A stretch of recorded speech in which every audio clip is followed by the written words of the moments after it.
Check one, check two. Can you guys hear me? That's what I want to know. That's the main thing right now. Up and running. Those of you in the chat, let me know. Do I have some sound? Yeah, baby. All right. So I played my intro and didn't hear anything. And it's kind of weird because usually I can hear that thing loud and clear. And so I heard a nothing. So I definitely want to make sure I got all my stuff, all my sound stuff going, everything good. Bobby Wold. Okay, see, let's jump right in. We got a few people already, man. War Chest, he was in here like an hour ago, hour and a half ago. And War Chest, you know what? I know you can't wait to talk about these lesbian space witches who have made a fortress made of rocks that burns like a campfire full of starter logs. I love it. Hitting them hard right off the bat, baby. I love it. Jay Astro 319, man, my heart goes out to you, buddy. Listen, first night back from the hospital after a heart attack. Please keep us updated and let us know if you are a-okay, because we do care about you, and I care about you, and I know the people in this chat care about you as well. And this fellowship is really freaking cool. You guys make it happen, and I hate to hear that. Absolutely. It's don't get me wrong. Well, I say don't get me wrong. Get me right. It's something I've thought about. I can tell you that right now. You know, I'll be 49 years old this September, and so it's something that's on my mind as well. And so hopefully, Jay Astro, you're feeling good, you're healthy, or getting back to healthy on that road. We got to say hey to my cousin, 3-star draw, aka Down South 77. If you didn't get a chance to watch his interview with Legend Series on his channel tonight, it premiered at 5 p.m. Central, 6 p.m. Eastern Standard Time. But it was actually really good. And I know he thought it was boring. I thought it was really good. You know, it's in the eye of the beholder, right? So we're our own worst critic. I know I am. I know I am about my voice. I know I am about my looks these days and anything else. But honestly, I thought it was a good interview. And if you guys get a chance to check it out, go to Legend Series channel on YouTube and pull that up, man. It's a good interview. My cousin is a really cool dude. Super laid back, super Southern drawl. You think I got one? Shit. You think he has one? You should hear my sister. Boy, she's got a Southern drawl, but it is awesome. Bobby Wold is here in the house. Says sounds good on this end. Well, that's all I need to know. As long as it sounds good on your end. Now, when I start to play some of these clips, I hope that I can hear it. And if I can't, well, we'll just work on it. It is what it is. I'm still new to this game, just like probably a lot of you are. I always got to say, Conhuesos. I was the first one to get it right, dude. And you said that, and I appreciate that. And love you being here, man. You've been a cool addition to this fellowship, man. I've seen you busting up in all kinds of chats. I saw you at Wraith Maces the other night. That's really cool. And so you're a welcome addition. Absolutely. And so let's see, as we go down here, I got everybody. Frostbite is in the house. Big nuts. These big nuts. And Jay Astro, look, I don't want to put you on blast, but you did put it in the chat, and so for that, you are sharing, and sharing is caring. So, yeah, man. Says thank you, fellas. The heart attack wasn't shit, but getting resuscitated back from it was a nightmare. Well, I can tell you, 3-star draw's older brother, who is no longer with us, R.I.P. Johnny Gardner, veteran as well. He got brought back to life like 3 times, and in his younger years when he was one hell of a partier, and wrapped our granddaddy's pickup truck around a telephone pole. but he was brought back to life a few times, and so I'm glad that it's possible because it was possible for him, it's possible for you, and even though it was a nightmare, it's a nightmare that you woke up from, and it's a nightmare that you will recover from and hopefully move forward from. So I'm really glad to hear that, man. Woody Triple Deuce is in the house. Woody's going to be joining us on Tuesday night in Matthew Matson's stead. I've got a few guests lined up and a few more that I'm waiting to hear back from.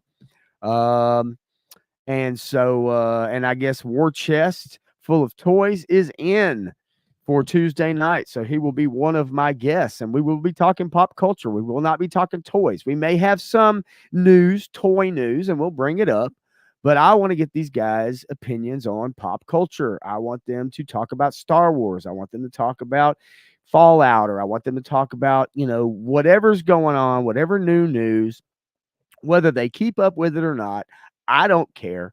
I want to hear their opinions because I'm interested. Because even though most of everybody in this chat right now and everybody that I've met through 3-Star, through Punk, are toy tubers, at the same time, for whatever reason you guys like me, you like to listen to me or whatever, I don't know why, but you do, and I really appreciate it. And I also want to hear your opinions, and I'm interested. And so I've got a few guests lined up. I know Wraith Mace is in, locked and loaded. Woody is locked and loaded. War Chest is locked and loaded. We've got 3-Star Draw locked and loaded. And I've got a couple other invites, some special guests. Hopefully I'll have join us. Maybe, maybe not. We'll see. Next week is a busy week as we gear up for Joe Fest, and you guys know all about that. We don't have to go over it. We're not going to go over the Dragonfly. We're not going to go over the releases. Yes, I got the message last night at the same time 3-Star Draw got his message. Yes, the Ferret is going to be shipping soon. Make sure your payment information is correct. Yes, it is. However, my payment information, while it's fine, got a nice little hit today with that surprise eye doctor visit that I had. That was a lot of fun. $250 to go to the eye doctor and order some contacts. But Daddy had to have a new pair of contacts for Joe Fest to make sure his eyes can see all them toys and can see all them cosplayers and can see all them Scarlets out there, right? I want to see all them Baronesses walking around. I want to see them jiggling black pants. I told you, Unfiltered, Friday night. Best get ready. We're going to do it. I got some shit to bring up to y'all. As we roll down the chat real quick, see if anybody new has joined us. We got 11 eyes on us. We got a few in the chat right now participating. If you feel like hitting the like button, if you feel like sharing this stream on Instagram, if you feel like sharing it on Facebook, if you feel like feel like sharing on Twitter, whatever, share it on all those places. But definitely hit the like button. And if you haven't subscribed, give me a subscribe. It definitely helps. I will be putting out content, but I'm going to be real with you guys, man. I'm going to break it off right here on the top. Right off the top. Oh, Lord. My son is in the chat right now. Possibly Mav in the chat. And I know his loud comment has to do with them Baroness and them Scarlet hips. So here's the deal. When it comes to making videos, y'all, I'm really good at a live stream. I'm really good bouncing off of people. I'm a bartender. It's what I do. So I talk to people for 5 hours, 6 straight hours, nonstop. I keep up with 12 different conversations. I ask people, how you doing? Where you from? Are you out of town? Were y'all going downtown tonight? You hitting up Broadway? Are you staying over here? Or if it's regulars, it might be, how's the kids? Or I talk about my son a lot. So they ask me about my son a lot. And my son is also working with me at my job. So we have that now to talk about. And they look around, they look for him. Oh, there he is, and they love it. And I love it too. And I think it's really awesome. It's really cool. He's a hard worker. He's been doing a great job, by the way. And even though he's in the chat, I would tell him that. I told him that last night after we got out of work. But nonetheless, the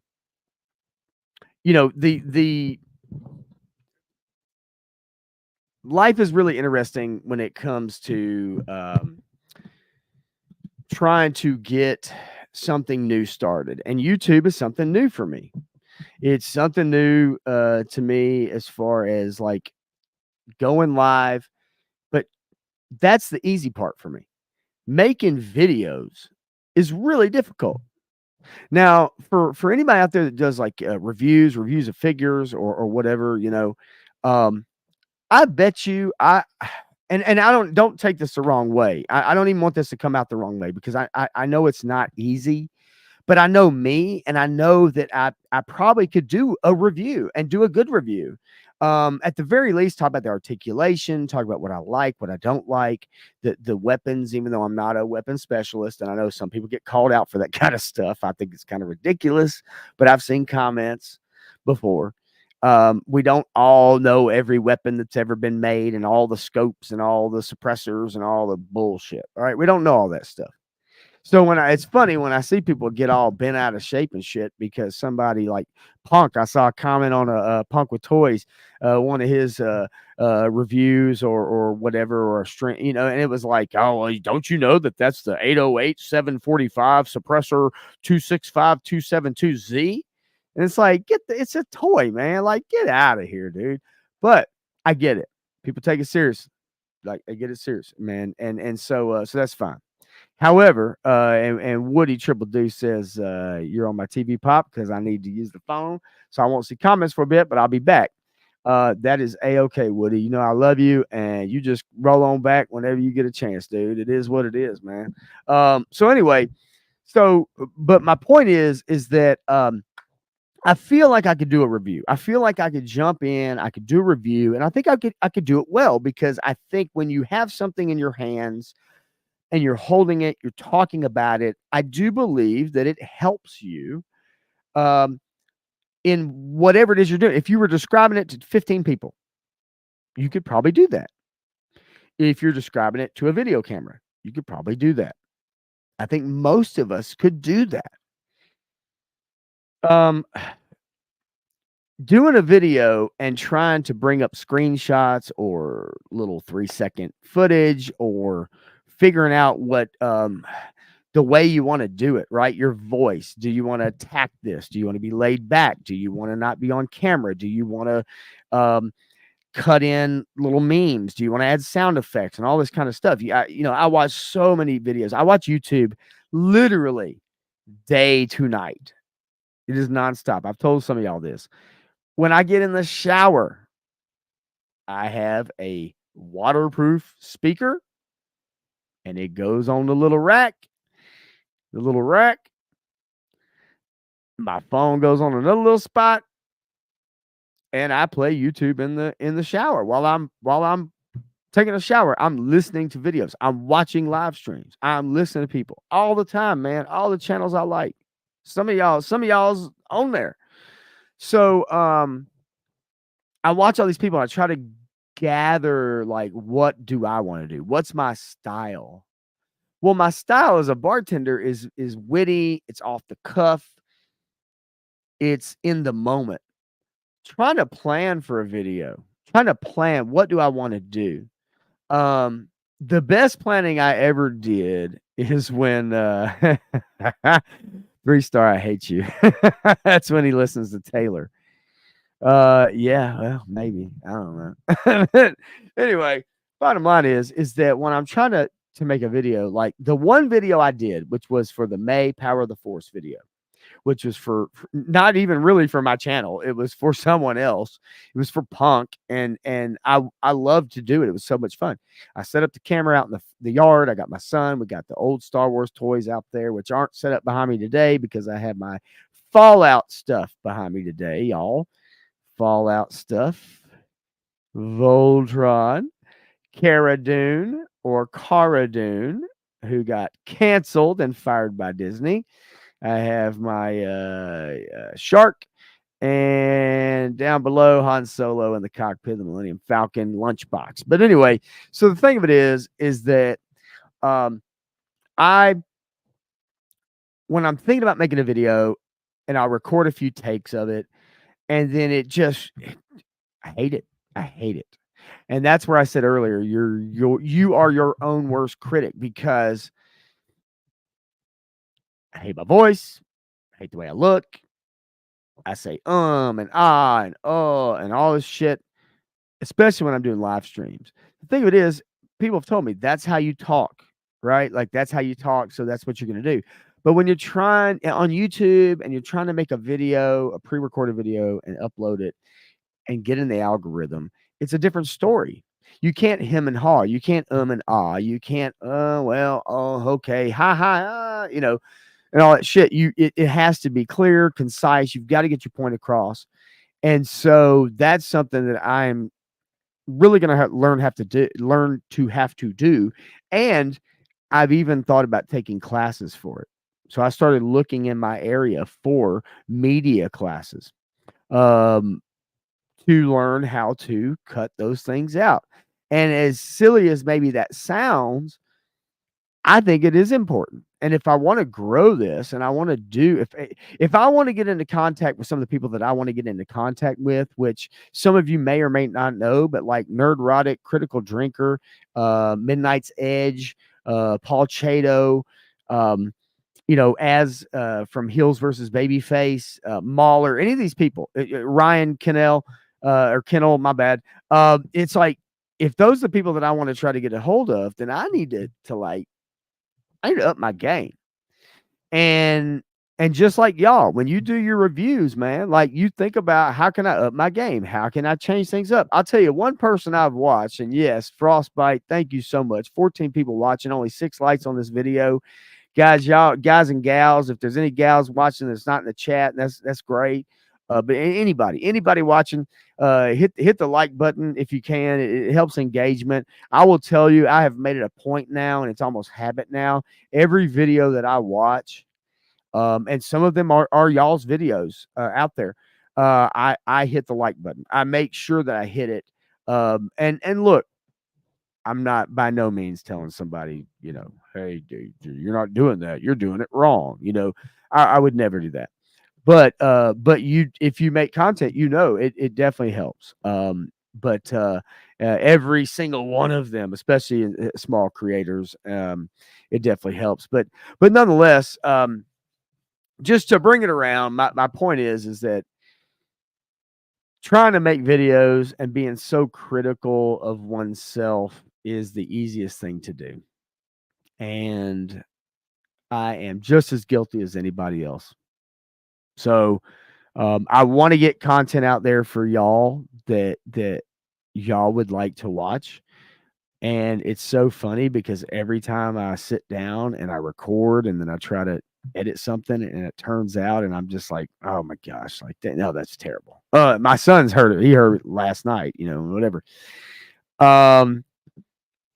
And so but it's something to think about. And so I'm thinking about taking classes. I'm thinking about trying to talk to a speech coach, somebody who can help me focus on the camera, stay engaged at the same time. And it sounds silly, but honestly, man, those things are important. You and I watch sportscasters every day. You and I watch people on TV every day. Those are people who have been doing it for a long time. They went to college for it. They know what they're doing. And so it's one more way to help try to grow what you do. But the main way to grow is to make videos. And so no matter how critical I am of myself, I need to just hunker down, just record it, make the video, and be done with it. I will tell you one step I did today, and I would encourage all of you to do it to make better thumbnails, is to have someone take pictures of you against a green screen or a wall, whatever it is, and then go on your phone and make stickers out of yourself. Either make stickers out of yourself or find your thumbnail and then go and make a sticker out of that picture against a blank, flat background. That's the easiest way to circle out how to cut yourself out of something and put it on a a thumbnail or on a picture. It's actually really easy. And once you do it a few times, it's actually really, really, really easy. And I had my son take, I mean, God, he took three he took 3 pictures of every pose, but I had every pose. It was like up, down, left, right, thumbs up, thumbs down, all the same shit you see. But the reason why those things are successful is because that's what people look for. It catches their attention when they go through thumbnails. And thumbnails are so important. So I said, you know what? Today I'm going to sit down. I'm going to sit on a stool, my drum stool. I'm going to sit down and I'm going to just have my son take a bunch of pictures of me. And I'm going to do the thumbs up, thumbs down, arrow up, arrow down, left, right, all this shit. It makes a difference. I'm telling you, it makes a difference. So for y'all out there that have a channel and you're trying to figure out how to do thumbnails, I would start just with that. And then go into your phone, pull your picture up, and I guarantee you, your basic editor on your phone, when you pull your pictures up, has a way to make stickers. And once you figure out how to do it, you'll be making thumbnails left and right. Left and right. I promise you, it is so freaking easy. Now, the thumbnail I made for this stream, it's not the best thumbnail. The font on the episode 3 and the font on the freaking, the Acolyte sucks and all that, whatever. But I did find the Lesbian Scissors official logo, and I posted that up on the top left of my thumbnail for those of you that are curious. I Googled scissors. Scissors. That's all I Googled. Scissors. Clicked images, and I found on Amazon a sticker you can buy that is the official lesbian scissoring sticker. Yes, scissor me timbers, 3-star. And but my point is that I Googled that. It literally came up when I clicked images. But I was able to put that on one corner, episode 3 on another corner, Acolyte sucks on another corner, my logo on another corner, and then me standing in front of the Acolyte picture, with doing this, like the stinky. This is stinky. And so but once you figure that out, I'm telling you, it's not bad at all. And let me go through some of these chats real quick. Frostbite says, yes, literally talking about improving channels, engagement, like likes and comments are important. They are important. They're very important. And look, I know as a small channel, and also too, as I've explained to many people, or at least in the toy tubing sphere, and I don't even want to say toy tubing because I know I've heard it called that many times. It's like, but to me, yes, it is toys and it is YouTube, but I don't put those two words together, I guess, for me personally. But I do know that a lot of people I have met right now in YouTube are through 3-star draw. They're through a Punk with Toys, right? And so I understand that a lot of people that tune in to me are people that love collecting, do videos, and also maybe enjoy what I have to say.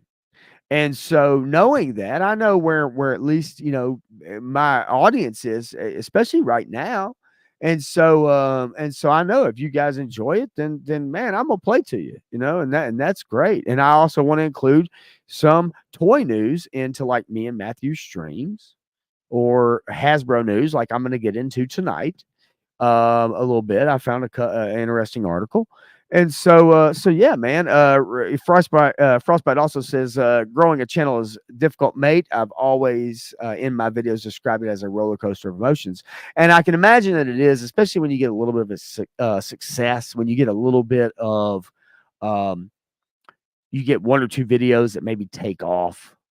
And I know in Australia, maybe getting that product early You get those videos before everybody else. You get those pictures before everybody else, right? Um, 3-star Draw says figuring out my phone had the ability to make stickers out of pics was the greatest discovery I've made this year.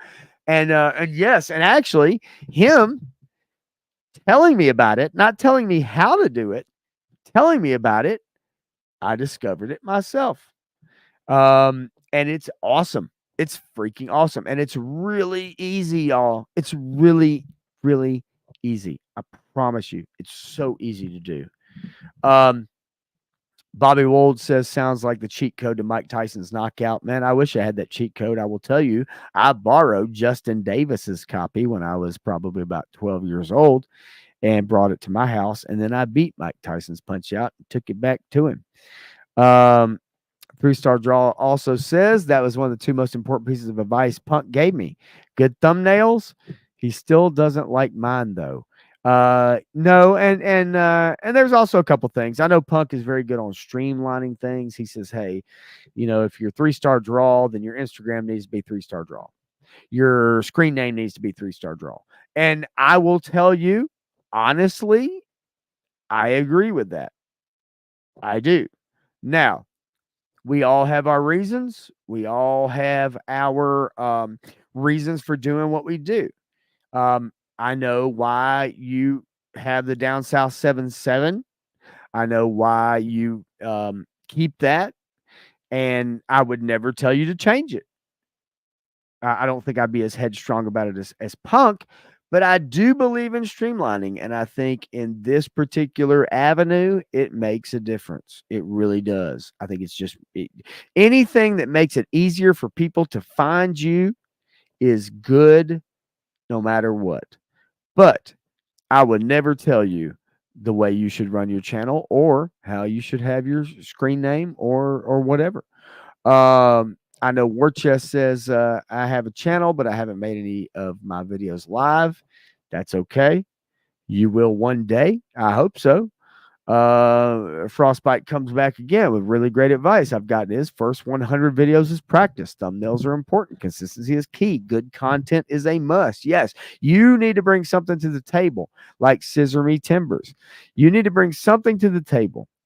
You need to bring either you need to bring a personality, you need to bring authenticity, you need to bring something that makes people want to give a shit about why you are on YouTube and whether or not they should tune in and turn in to what you're doing. And people will figure it out real quick. You and I both know. You and I say you, all of you know. You know it when you see it. Authenticity. You've watched videos, you could tell the creators are full of shit.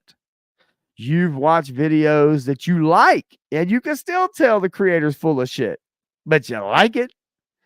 You can tell that the creator somehow has found the cheat code to beating Mike Tyson, and they've got 1 million subs somehow, right? Like, it just is what it is, but we're not all that lucky of getting viral or hitting that one video or those 3 videos in a row or whatever it is. But most of the people that do really well on this platform, it's hard work. They go at it every day. They sit down every day. They make a plan every day. They are judicious with what they do and their time, and they make sure that they make time, and they don't just say, hey, you know what, I'm going to catch a buzz tonight and I'm just going to do this. I'm just going to go at it. And then 5 shots later, they're not doing it. I mean, if that makes sense, right? Like it takes all kinds. And I'm not saying people can't be successful doing that, because I think we all maybe have subscribed or watched channels where people drink on stream or they, really relaxed or whatever. And don't get me wrong, in the way I'm talking, I am very relaxed right now, just so you know. But we've all known channels, we've all watched content by people, and sometimes you go, man, damn, like, how the hell does this person get this many views? But it's consistency and not being afraid to just barrel down and hit it. You know what I'm saying? Just barrel down, crush through it, get the shit done. That's what it's all about. Um, let's see what else we got here. War Chest Full of Toys says, I am currently printing a flag and making a video library of it for my YouTube and Instagram. Are you talking about a 7-foot flag? Or are you talking about a flag? Because it has 2 G's. I'm pretty sure I know what that means. You 3D printing that? Holy shit. I don't know what to say about that. Piece by piece. Keep me updated. I didn't get one when I was a kid, but that's, from what I understand, only a punk with toys was able to get one of those as a child. Todd C, what's in the house, man? What's unfiltered? I'll tell you what's unfiltered. Me, baby. And we're gonna get into it. We're gonna hit them lesbicans, man. We're gonna hit them lesbicans. We're gonna talk about that episode 3 of the Disney's Star Wars and bullshit Acolyte. But at the same time, I still want to hit some of these up real quick. While we're getting at it here. Let's see. I have. Oh yes, you called me a dick because I did that with Metal Gear, the very first Metal Gear game by Kojima. I did. I borrowed it from my cousin. I brought it home. I beat it, and I took it back. And he got that game for his birthday at a skate center, Brentwood Skate Center here in Nashville. And I remember it. And I remember, if you guys maybe remember this, on the back of comic books, they were doing ads for the first Metal Gear game. And they were showing all the weapons you could get, and all the things you could do. It was freaking awesome. And I remember he got that game for his birthday at the Brentwood Skate Center and brought it home. And then sometime after that, I took it back home with me and I beat it. And I brought it back to him.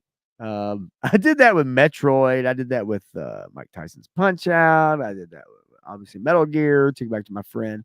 Now, not all of those were 3 stars, but nonetheless, yes, I used to beat friends' games until I got my own NES, and then I got my own games, and I could beat them at home. Frostbite also says, I got told at the start that I should have a better name that reflects me liking all toys, and I said no. I'm keeping my name, and I'm very proud that I have over 3,000 subs tuning in to see my channel. Well, hell yeah. Dude, listen, man. I don't give a shit what anybody says. You got 3,000 subs tuning into your channel, okay? Frostbite's G.I. Joe Repro, yeah, I think you're doing okay. And I think that advice that you got, while might have been well-intended, doesn't necessarily reflect what you want as a creator. And so that's that balance that you have to find, right? The balance you have to find as a creator is what you want to do, what you want to keep, what is your channel going to be about? And obviously you said the hell no. Like, no, I don't want to change my name. And I don't even want to know what they, I mean, well, I kind of do want to know, but, what they told you to change it to. But I can only imagine the advice you got. Oh, G.I. Joe. I mean, you can't be Frostbite. Frostbite's an individual character. Who the shit gives who cares about Frostbite? Nobody's going to know who you're talking about. Well, I can tell you who knows about Frostbite. Everybody sitting in this chat right now knows about Frostbite. And everybody sitting in the Punk's chat, Toy Kind of Moods chat, you know what I'm saying? Diaper Islands chat. Well, no, that's a bunch of kids. But, yeah, bottom line is, yeah, there's a bunch of people knows who Frostbite is. Get out of here. War Chest Full of Toys says, hit the like button. I love it. I love it. I love it. Todd C, I already told you, man. What's unfiltered? Me, son. Might be a little cussing. Might be a little showing. But this and that. Jay Gonzo in the who's. What's up? Jay Gonzo said, what's up, Pop? I will tell you. What's up, Jay Gonzo? You are fantastic. Let's see. Just scrolling down just a little bit before I get into my first topic of the night. And the main thing is that, the topics. So this show, Me Unfiltered, you know what? I've already told y'all, but I'll say it again for those that have not shown up. When I'm on with Matthew Matson on Tuesday nights, I want to keep that light. I want to keep it fun. Don't get me wrong. I want to keep this light and fun. But I I don't want to get Matthew bogged down into talking about either some of the political, gender, narrative stuff that's going on in our pop culture. He recognizes it. Look, he watches the same shows I do. He watches the same people I do. However, um, I feel it's better with Matthew. I want to get his expertise because he has so much knowledge and he keeps up on so much stuff, man. Like I want his expertise to stay focused and I want to get his insights on the meat of the topics. And I feel like if he and I got off on these I say tangents, but if he and I got off on some of the stuff that I really want to talk about, I just think that it would take away from him really expressing his knowledge. Now, I'm not saying he couldn't tell you guys all about the shit that I want to talk about because he could, and probably run circles around me. Seriously. Um, but at the same time, I know that he really if he was going to do a live show, he wanted to keep it light. He wanted to keep it fun. And yes, we can dance around those topics and we can bring them up a little bit. But he really wanted to just get into the merits of the shows, the merits of the comics, the merits of the toys, the merits of the product. I want to get into a little bit of the deeper shit. So if anybody feels uncomfortable digging a little deeper, then by all means, I understand. But I'm going to speak my mind. And now that I'm I don't know, what are we at now?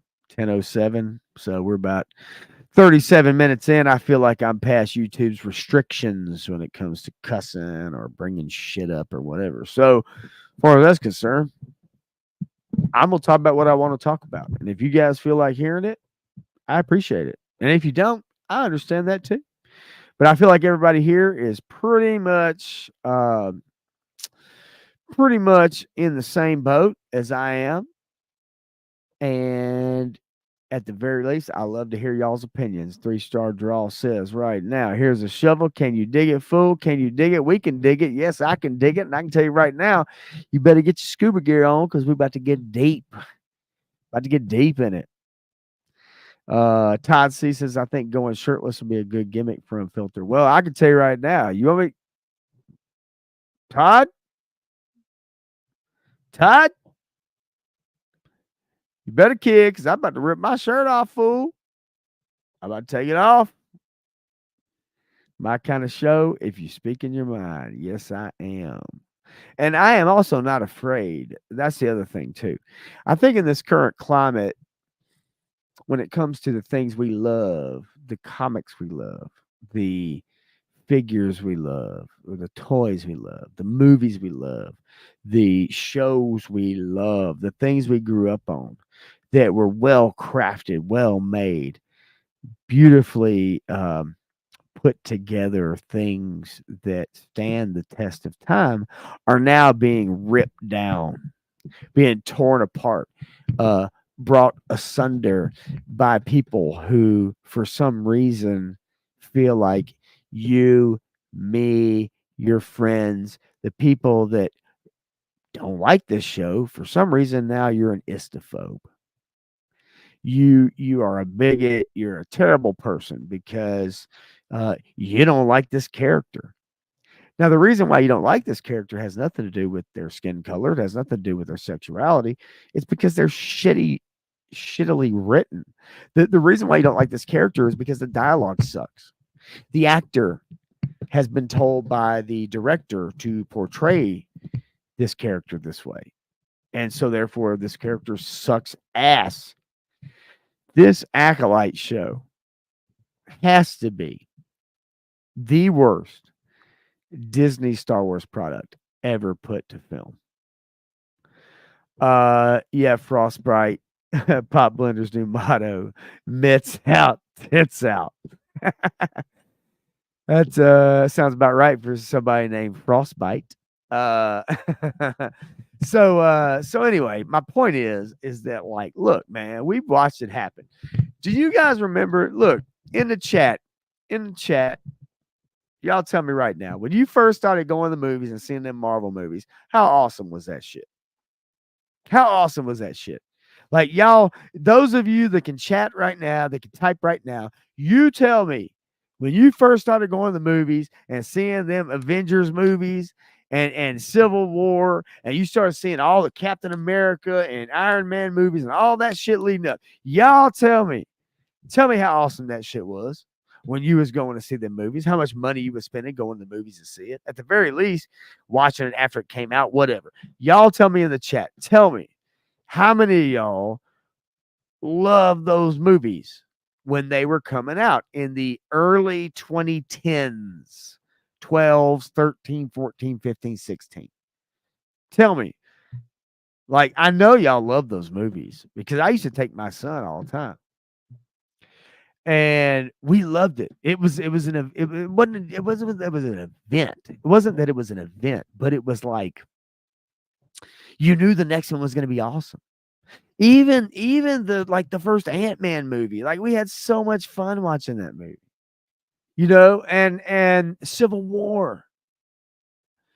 Even Age of Ultron, which ain't the best. Okay? But even Age of Ultron. What's the one thing those freaking movies didn't have? And by the way, I want to say hi to Crusty Old Crow. What's up, buddy? Just dropping in for a quick spell. Hey, a quick spell is a spell nonetheless, and I love that. Early day tomorrow, but man, I can't miss some good Acolyte talk. Well, I'm about to get into it. And I don't want to keep you, I don't want you to go to bed before I get into it. So I will keep this short and sweet, and then I'm gonna jump into it. But you remember going to those Avengers movies. You remember going to those Marvel movies. They were so good. They were so freaking good. Right? I mean, they were awesome. Conhuesos, best days of my life. Yeah, like I mean, they were fun, man. You know? Date movies. Yes, because here's the great thing. Guys and girls liked it. And guess what? Guess what those movies didn't do? They didn't pander. Guys and girls went to see those movies. They loved those movies. And guess what they didn't do? They didn't pander. They didn't have a narrative. They didn't have a damn message. They didn't have a platform. Oh, God, these Marvel movies better have more chicks in it. Better have more girls. We need more lesbians. We got to make sure the lesbian character tells everybody at the very beginning she doesn't like guys. We didn't need that shit. Because they didn't need it. Because you understood. You watched the movie because they were well written. They were good movies. And you watched them. They were good. And then what happened? You tell me in 2016 what the hell happened.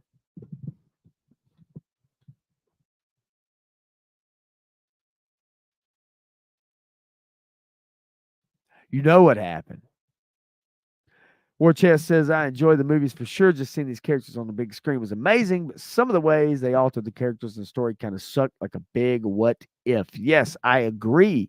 However, for the most part, 3-star draw. Disney bought Marvel. Yes, they did. But in 2016, we had an election.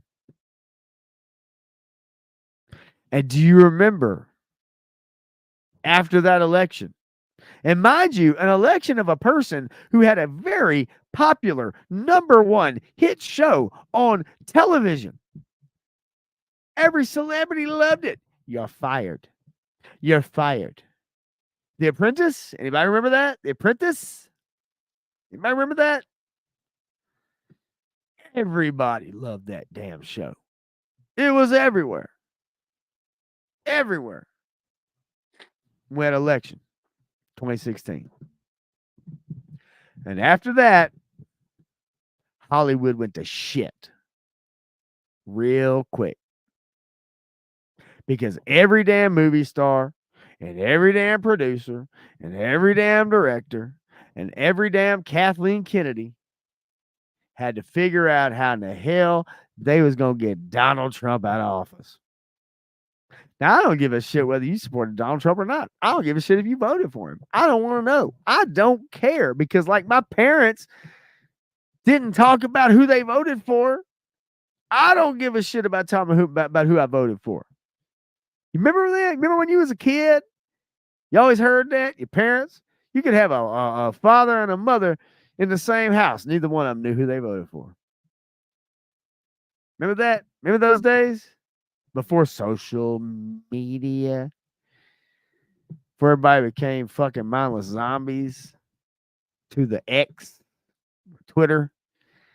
Got to post every day who they voted for when they took a shit, buying bread at Publix. I don't know.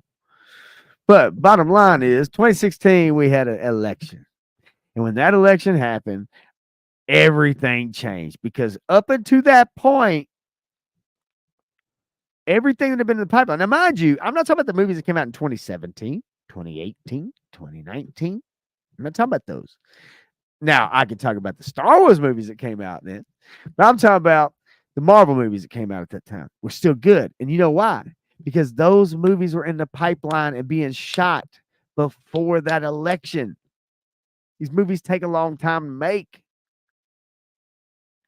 Principal photography was going on well before the election. But once the election happened in 2016, the narrative changed within Disney. They put their foot down and they said, we support this. We don't support that. And that's that. And they still are doing it to this day and have lost money since they bought Star Wars in 2013. Now, did they make a bunch of money off of Marvel? Yes, they did. Have they lost a bunch of money off of Marvel since 2020, 2019, 2020? Hell yeah, they have. They lost a ton of money. And they keep on losing it. And every one of them damn Disney Plus shows suck too. And they've been dropping off too. So my point is that we had election 2016. That's when the narrative started to change. And since 2016, and it started before then, but really we've seen it since 2016. We've seen this shit creep in. We've seen it creep into video games. We've seen it creep into comics. I mean, especially comics. Dude, I'm going to tell you right now, I don't give a shit. I told you this is unfiltered. Pick up a DC comic today and tell me what chick in DC Comics isn't a lesbian now. If you collect comics, pick up a Marvel, pick up a DC comic, tell me what chick is not now a lesbian. I don't care if she's a lesbian, but you take 50 years of history of dating dudes, and all of a sudden now she's gay. Oh, let me look at the writer. Oh, it's Kelly Thompson. Oh, Birds of Prey. Oh, well, she wrote the new Scarlet book.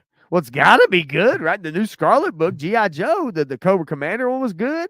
The Duke book was good, man. They got some good writers on there with the Scarlet book. Well, man, what's the pitch? What's the pitch on the Scarlet book? Kelly Thompson, that's the pitch. Find out for yourself. I'm just telling you right now, find out for yourself. My point is that we've seen this shit creep into all our shows. And one of the main ones we've seen it creep into is Star Wars. And that is where it brings me to the Acolyte. Sorry, y'all. I have to check something real quick. Just so y'all know, I am going to Joe Fest next weekend, the 21st to the 23rd. I'll be there with 3-Star Draw. We will have specific shirts on / jerseys. You should be able to find us, but I am actually checking right now to make sure that I have somebody cover for me on Monday day so we can stay one more night, Sunday night, the 23rd into the 24th. Because evidently there's a bunch of people that are staying one more night, Sunday into Monday. So pardon me while I send a message to another bartender real quick to make sure I can have that shift covered. I apologize for this, but this is I got to get this taken care of as fast as possible. Let's see.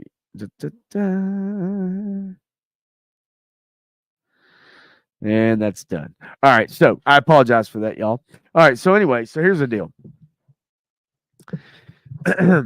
As I go through some of the chat, let me go through here real quick, man. I just want to highlight some stuff. War Chest says, I enjoyed the movies for sure. Just seeing these characters on the big screen was amazing. Okay, I showed that one a little while ago. My bad. Bobby Wold, I like one. Movies were clear cut. Good was good. Bad was bad. No gray areas. And you know, I don't even have problem with gray areas per se. There's gray in life, so I have no problem with gray areas like that. That's okay. But I also understand what you are saying, Bobby, is that yes, like what it's called is called deconstruction. Okay, so now the classic, they're not the classic thing. The popular thing to do is deconstruction, and we'll see it in this Acolyte show that I'm about to bring up. Deconstruction of our heroes. So now it's really popular to deconstruct our heroes, our Luke Skywalkers, our Han Solos, our whomevers. It's Indiana Jones. Deconstruct them. It's an old white guy.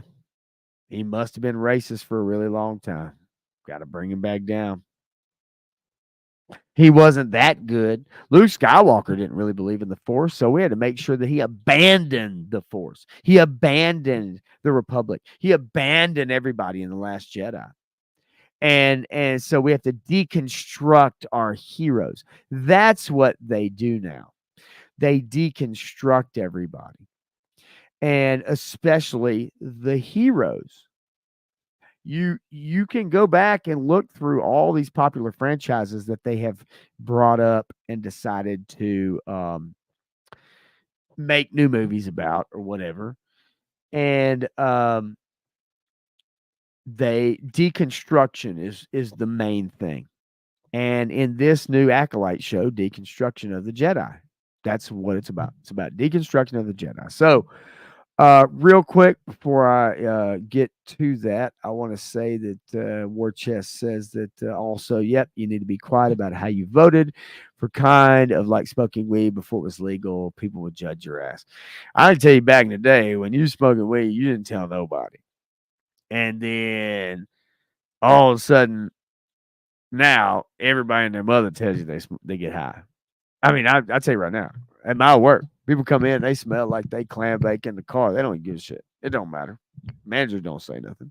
Nobody says nothing. They don't even bother because it just doesn't matter now. Like people just they're all out there. Hey, what the hell? Why not?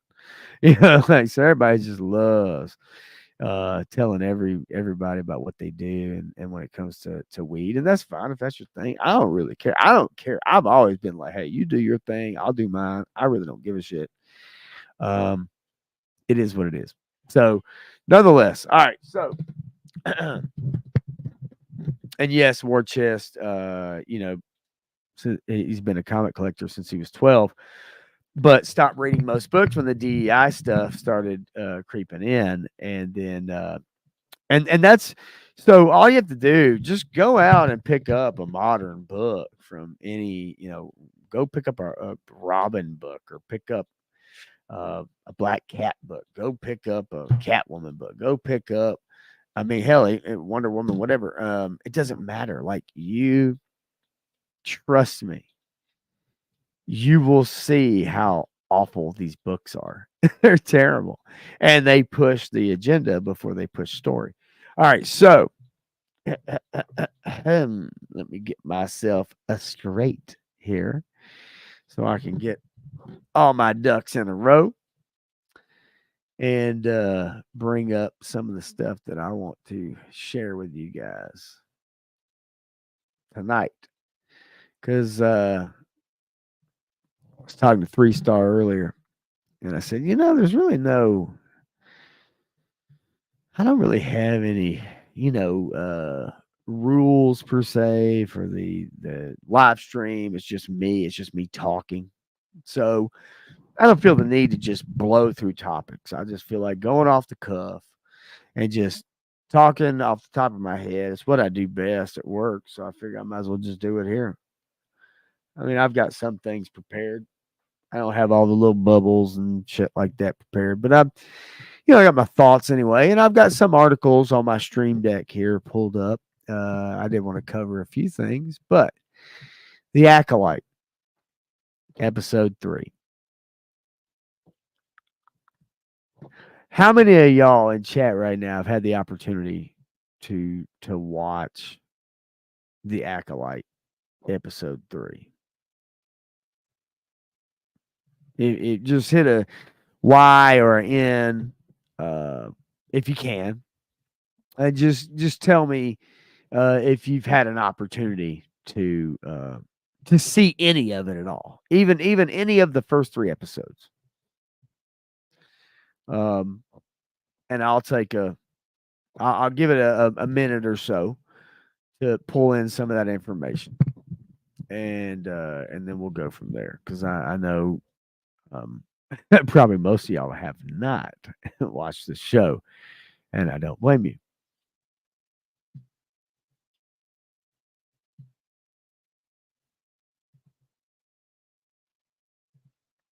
So Todd C says I haven't seen it. Star Draw says yes. Conway so says talk yo ish, and I will. And the only ish I see here, so I can giggle at the fuckery. Good. That works for me. And Todd C says, I'm just here for support mostly. You know what? I love that too. Not a big Star Wars fan, Todd. I am. I don't blame you.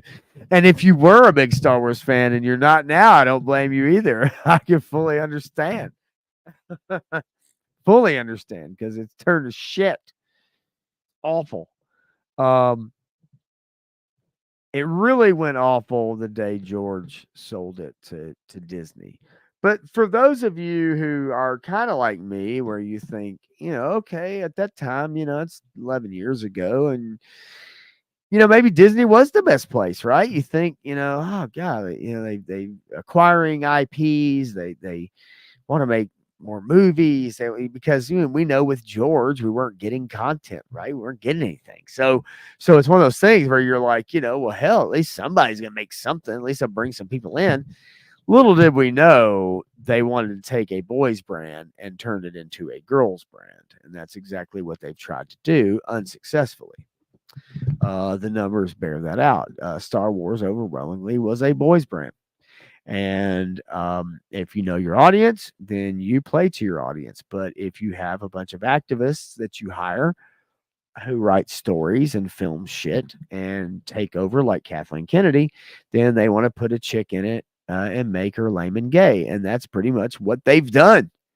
That's what's so funny about it. See, the South Park episode put a chick in it and make her lame and gay with Kathleen Kennedy, while at its core sounds ridiculous, in truth has actually turned out to be just that. So I find it very difficult for anybody to try to argue those points. That's exactly what's happened. Every Star Wars show has pretty much come down to that. It is, they have to have they have to make sure that they have the sexual identity front and center. They want you to know this character is pansexual or bisexual or just gay or whatever. And that's that's the first thing you learn about these characters. You learn what their pronouns are, and you learn who they sleep with, which is exactly what as George Lucas said, Star Wars was a children's film. Every child wants to know who somebody slept with, right? Right? I mean, your 7-year-old comes to you and says, "Hey, my teacher at school, I was curious, Mom, Dad, she a lesbian?" Those are common questions that we all get from our kids, right? Like, just the norm. Just the norm. All right. So anyway, all right. So as I dig this stuff up, I'm going to try not to get copyright claimed again by a Disney. I don't know. I swear. I mean, I did that live stream the other night with with Matthew, and you want to talk about being disappointed. 30 minutes after the stream, Disney claimed it, and I had to edit the stream to reflect what they wanted me to have. And so anyway, all right. I'm pulling up a few photos here. I'm going to share them with you guys as I go through this episode again, and hopefully don't get in too much trouble, but we'll see. It happens. All right. So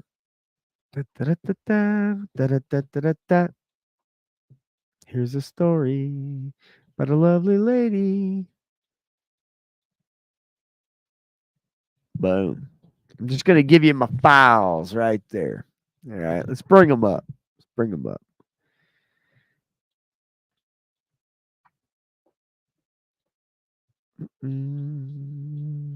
the hell's going on there? All right. Anyway. I'm not liking what I'm seeing, kids. There we go. We start out on Brendock 16 years earlier. Now, if you haven't seen the first 2 episodes of Acolyte, the bottom line is, hey, Wraith Mace, what is up, buddy? War chest full of toys. Says I saw the first 3 episodes. Can't believe what I saw. Lesbian space witches using the force, not a single fire extinguisher in sight. That is true. So episode 3 basically is a flashback episode. Now, we can always take the unreliable narrator thing into consideration, right? So maybe this episode is from the May, the antagonist, from her perspective. So basically, they start out on Brendock, which is the home world of the witches, and so we know that these girls are 10 years old. They are at a tree that is why is this not as smooth as it was the other night with Matthew? I don't know. Anyway, one of the girls, Osha, is at a tree. This obviously important tree, the bunta tree, and so she's using the force to kind of play with this butterfly. Okay, play with this lovely, pretty little butterfly, and her sister comes up and she says, "What are you doing?" And then she starts to control the butterfly with her own power of the force, and she's hurting it. So her sister's like, stop it, like don't do that, and so her sister, you could tell right away, you have one that's good, one that's evil, and they show you that right off the bat. But then right after that, the 2 kids, they kind of run off, and then they have these little saying that they have with each other, which is like a little rhyme, and it's like basically them together. They're both together. This is, they are still sisters. But they're out exploring the forest. Now, the reason why they're not supposed to explore the forest is because the Jedi have landed on this planet. Now, it's made explicitly clear that the Jedi say, well, we thought this planet was unhospitable or habitable, whatever. Okay, fine. So, but the witches have moved to this planet to get away from the rest of the galaxy because they say they're persecuted. They have been hunted. They are not welcome. Now, we're not shown the reason why. We're not shown the reason why they're not welcome. We're not shown the reason why they're hunted. We're not shown them being hunted. We're only actually shown them in a community, hanging out with each other. The girls, they get discovered by one of the sisters that is obviously one of their moms, one of the witches that's one of their moms. And so let's see here. Maybe this will help me out here. So they get discovered by this lady here, Kirill. All right. and she finds them out messing about.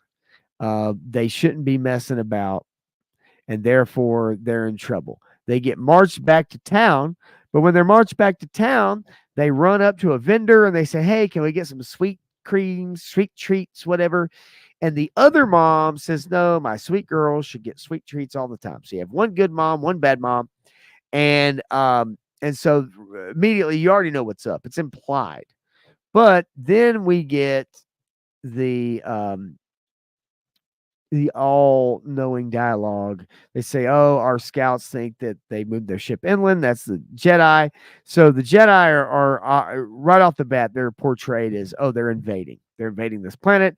They are the bad guys. They are, infiltrating this witch coven, and they have ulterior motives.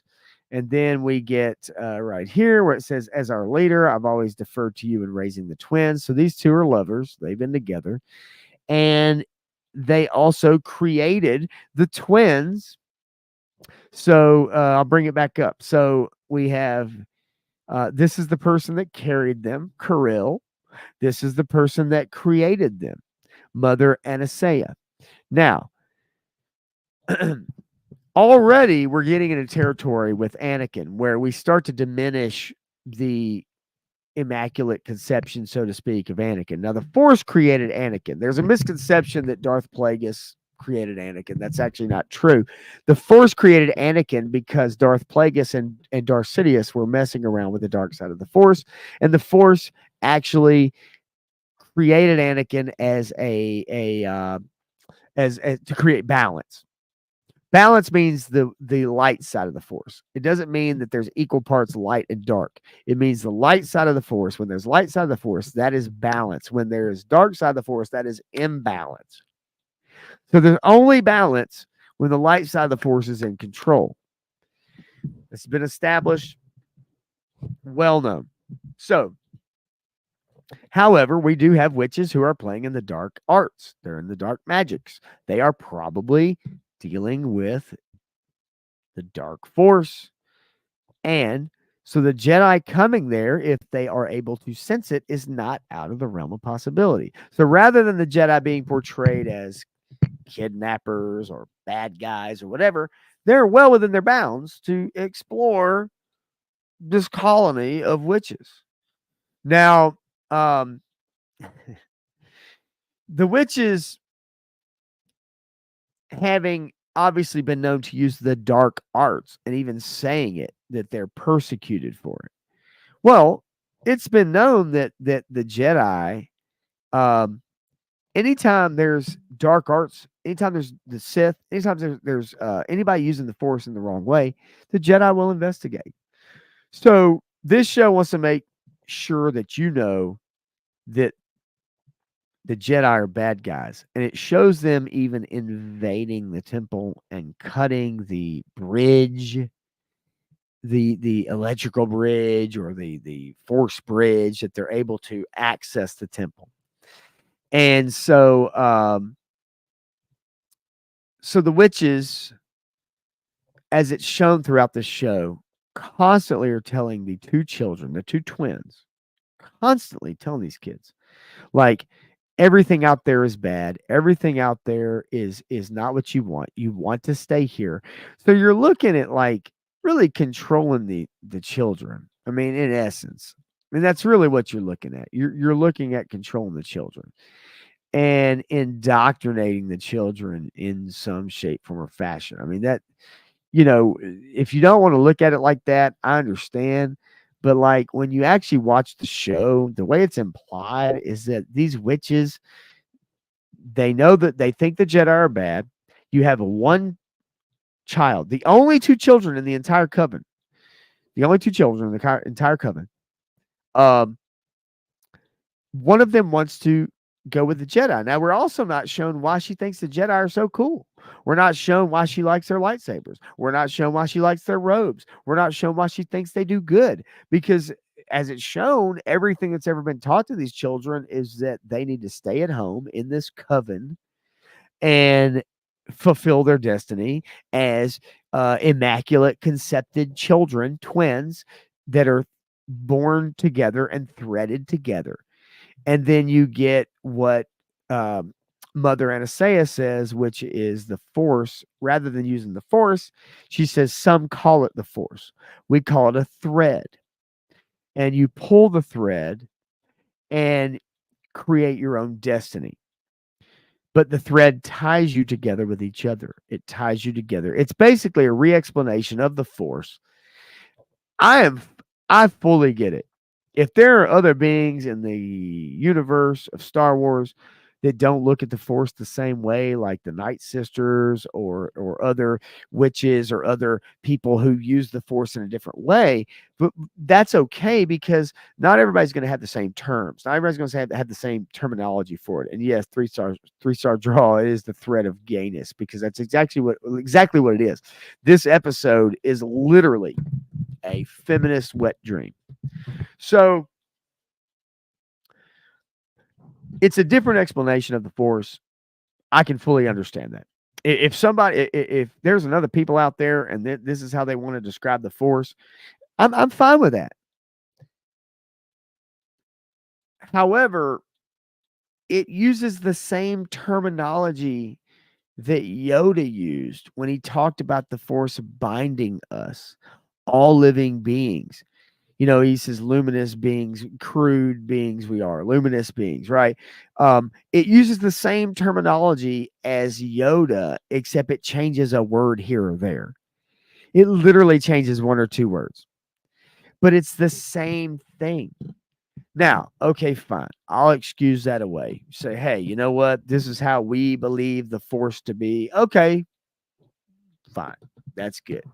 However, because we then bring in the Immaculate Conception, where one witch willed it into the other witch's womb through magic scissoring, then we get two twins. And of course, two twins are better than one Anakin, right? Right? Especially two black twins are better than one white Anakin, right? Now, the reason I said that is not because I really give a shit, but at the same token, you have to understand where the showrunner and the writers are coming from because they are activists first. They are writers second. Go look up their YouTube, go look up their X accounts, go look up their Instagram. You will find they are activists first. They are writers second.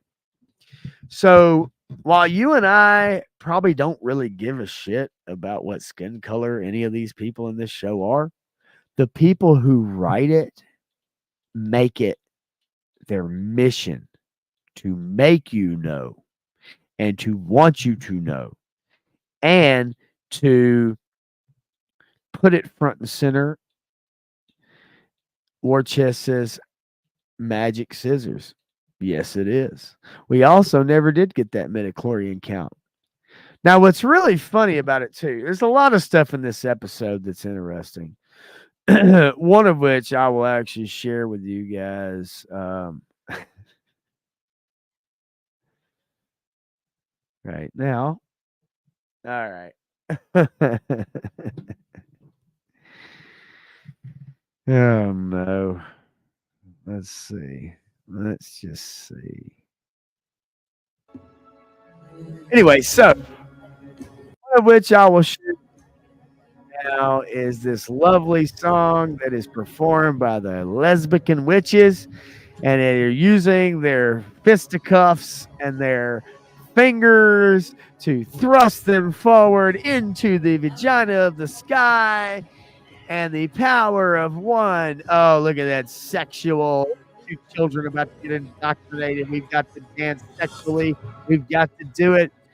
We've got to thrust ourselves to the sky and indoctrinate these children. We've got to do it now.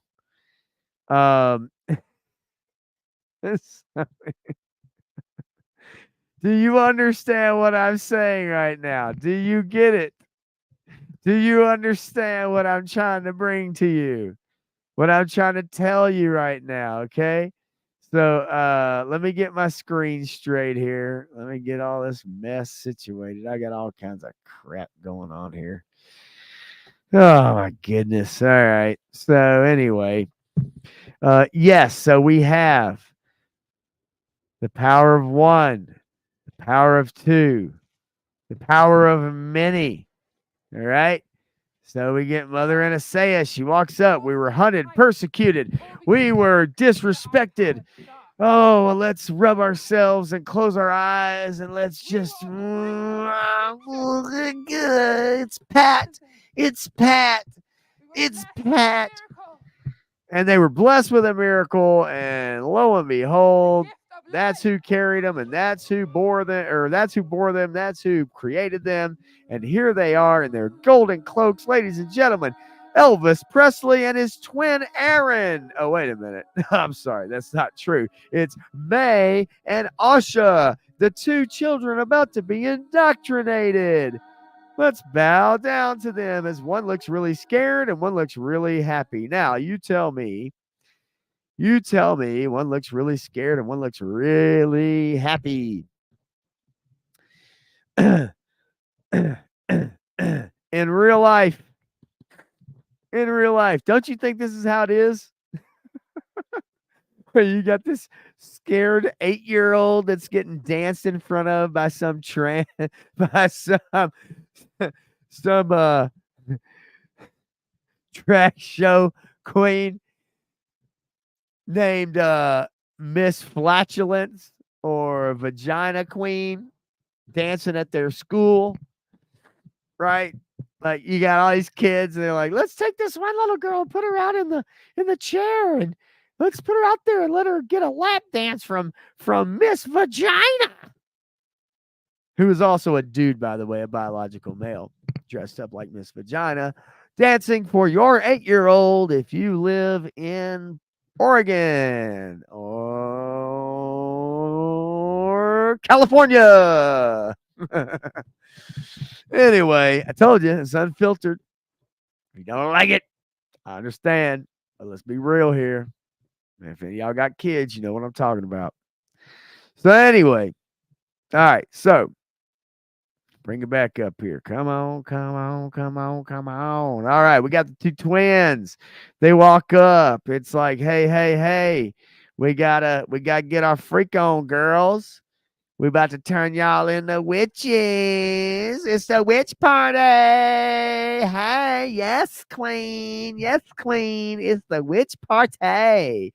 And we about to turn y'all into, we about to put y'all together. 2 10-year-olds. Yes, queen. That's what we're gonna do. Jesus. So anyway, we get our lovely and talented, wonderful power of one, the power of two, the power of many, the power of game, the power of one, oh, the power of fisticuffs, the power of scissors. Anyway, so like I said, you know, I can only take so much of that shit because it's bullshit. So and then you have the one girl, it looks like the feminist, like you've seen them where they yell and they break sticks and they go and they beat the floor. And then you have the one girl who's like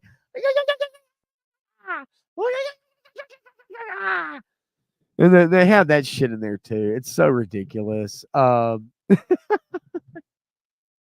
It's embarrassing is what it is. And what the thing of it is, Disney should be embarrassed to have this shit put on their platform. You're talking about a family network. You're talking about a family company, and they're putting this shit front and center for children to see. And then they promote it. Yeah, 3-star Grace Jones. Yeah, she's in there somewhere. Those twins look like they stole those outfits from the Jackson 5 on the Victory Tour, which I actually saw in 1984 at in Knoxville at the Vols Stadium out there.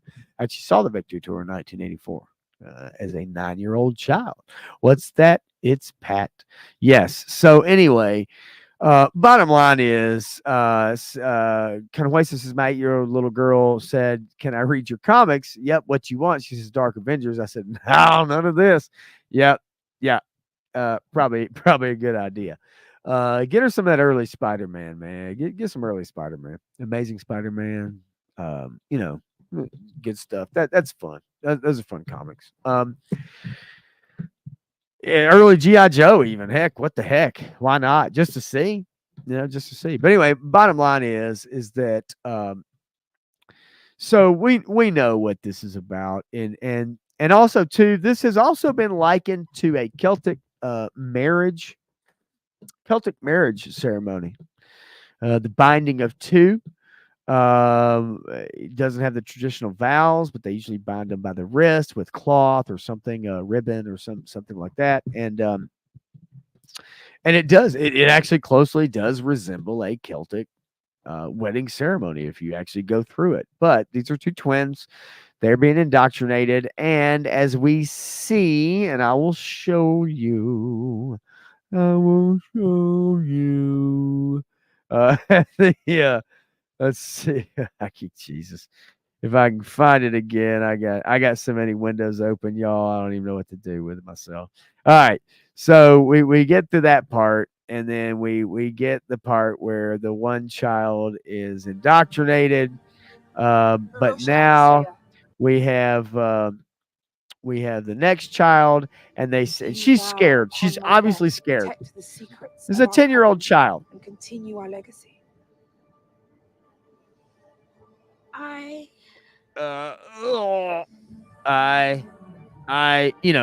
mean, she's scared. Obviously, she's scared. I do. And then right as she goes to raise up, guess what happens? Oh, no. The Jedi have sliced the platform, y'all. They've sliced the platform. They're the bad guys. They're evil. And then we get into this absolutely just ridiculous, and I mean ridiculous storyline of the Jedi somehow being the bad guys by slicing the platform. They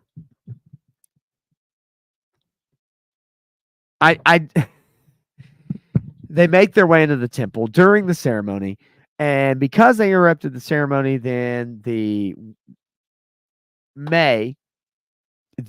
antagonist, as we find out in the first 2 episodes, because this is a flashback, she's held it against the Jedi for 16 years. She's able to kill one master. She's able to convince another master to kill himself with poison, because he's felt terrible about this situation for the last 10 years. He's felt so bad about it that he takes poison. So she's killed 2 Jedi Masters, and then we get this flashback episode. This episode really does not actually portray the Jedi as bad people. It actually doesn't portray them in any shape, form, or fashion as doing anything wrong. Now, I think that this is a certain point of view episode where we're seeing one point of view. I think later on we're going to see another point of view. But bottom line is that you watch this episode 3, and all you see is a lesbian coven of witches who are indoctrinating their children. They change. They literally say the Force is not to be wielded like a power, but then the mother of the coven turns around and literally uses it as a Force power to be wielded against 2 people, and then she does it again against her daughters. Then the Jedi interrupt the ceremony, and they say, "Are you training children?" It's against Republic law to train children in dark arts, which I assume is what they're going to say. They try to lie. The witches try to lie. They say they have no children. The children make themselves known because the Wookiee, Karnaka, which Karnaka yo ass out, sniffs them out. So the children come out, they make themselves known, and then the Jedi say, "Hey, all we want to do is test the children." Now, I do think it's a little weird that the Squid Game guy decides to take his lightsaber off his belt and hand it to one of the little girls, who literally could ignite it and cut his freaking head off. What the hell? But nonetheless, he hands it to her because somehow we don't even see her. She has a fascination with Jedi, but we don't get shown that. We don't get shown anything. All we know is the two sisters love each other, but one of them wants to be a witch. One of them doesn't. One of them wants to leave the planet. One of them wants to stay. The one that wants to stay wants to keep the one that wants to leave there. Okay, classic. Fine. That's a classic sister story trope. That's a classic sibling story trope. Okay. We've all seen that many times. But bottom line is, they don't show us anything to give us any information. Now, maybe they will moving forward. So I'm not going to say that like this episode just destroys Star Wars lore and it changes the meaning of the Force. I do think it does do some things about Anakin's immaculate conception, so to speak. I think it does do some things when it comes to how the Jedi are portrayed, but they don't really show us that the Jedi are evil. They imply it, but then later on in the episode, you see the two girls. As I said, the Jedi, they come in the temple, they say, we just want to test the girls. So they're allowed to take the girls. They take the girls out there, and they show up at the Jedi ship and they take the tests and all that stuff. And you see that they've been told to lie about the test. They've been told to fail the test so they can stay at home. So this is the witch's mother. Instead of saying choose your own path, even though she says choose your own path, she then tells her to lie to the Jedi, which this awful CGI shit old woman witch all of a sudden speaks up, and she's like, there's only two options to this: pass or fail, and obviously they can fail on purpose. It's so so stupid. And so one of the girls, she tries to lie. She obviously gets called out by Squid Game guy. He says, look, I can tell you're lying. So either you tell me the truth or you don't, but I can tell that you're lying. So she tells the truth. She says, yeah, I want to be a Jedi. She goes back to the temple. She says, yeah, I want to be a Jedi. Her sister is not having none of that mess. She don't want none of that mess. And so her sister is like, no, I don't want you to leave. I want you to stay here for the rest of your life because either A, I hate you. It's really weird. But it's like, her sister does not want the best for her. So therefore, we get the fact that through an unreliable narrator, we get the fact that one of the sisters is very selfish. We get the other sister who really, truly wants to be, a Jedi. She wants to see the galaxy. But her sister really doesn't want her to do that. Okay, fine. However, I'm about to show you some video here that I found kind of funny, and I kind of edited this and put it together myself. Hopefully, it will show up. I think it will through Clipchamp. But I just want to show you guys real quick. This is how these two girls. This is how the antagonist is portrayed. Okay, so she loves her sister very much. But then at the end of the episode, this is what she tells her sister.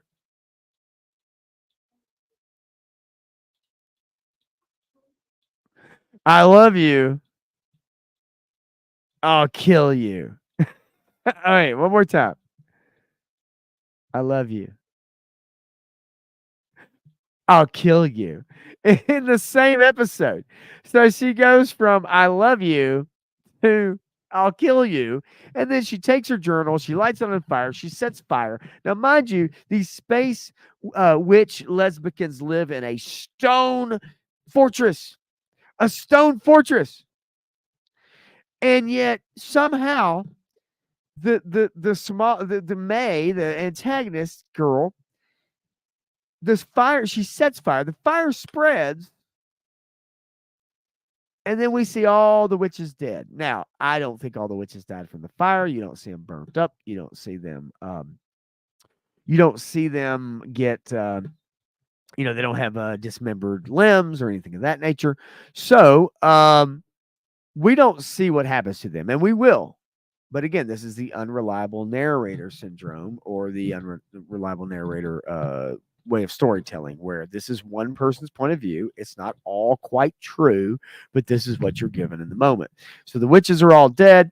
The Squid Game guy, he rescues the good girl Osha as she's standing across a bridge from her twin, and she says, "What happened to Mama?" You can hear the screaming of all the witches. They all scream in unison, and then obviously that means they died. And then the evil twin says, "Oh, Mama's dead."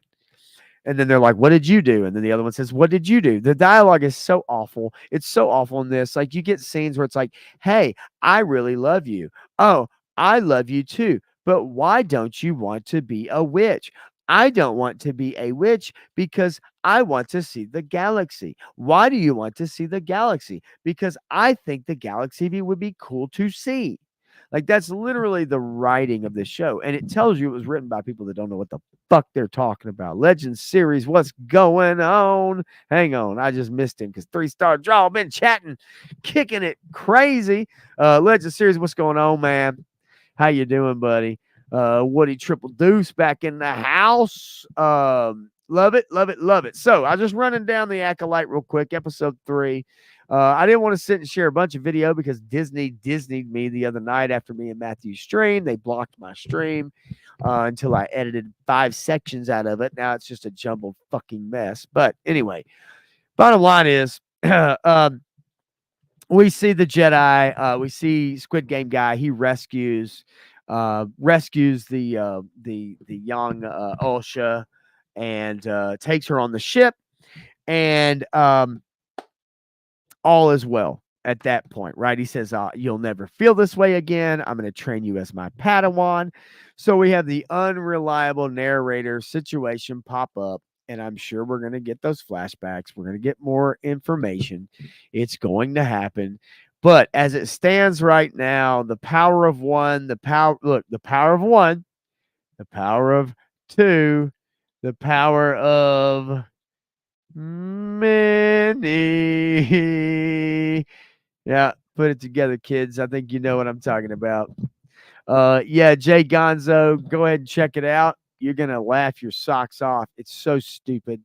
The dialogue is awful. The writing is awful. It is unbelievably bad. And at the end of the episode, you'll be scratching your head or scratching your eyes out. Either way, it's not good. And I could see where this would divide the fan base. I could see where not only dividing the fan base, I could see where you take a lot of the fan base and you turn them against you. Do I think it ruins Star Wars? No. I think Star Wars has already been ruined. I think Star Wars is dead right now. It's a dead IP. We've seen it with the toys. We've seen it with the shows. We've seen it that nobody's paying attention to this shit. And the only reason they're paying attention to it right now is because of how bad it is. I mean, it just is. And even the mainstream media has turned on it now.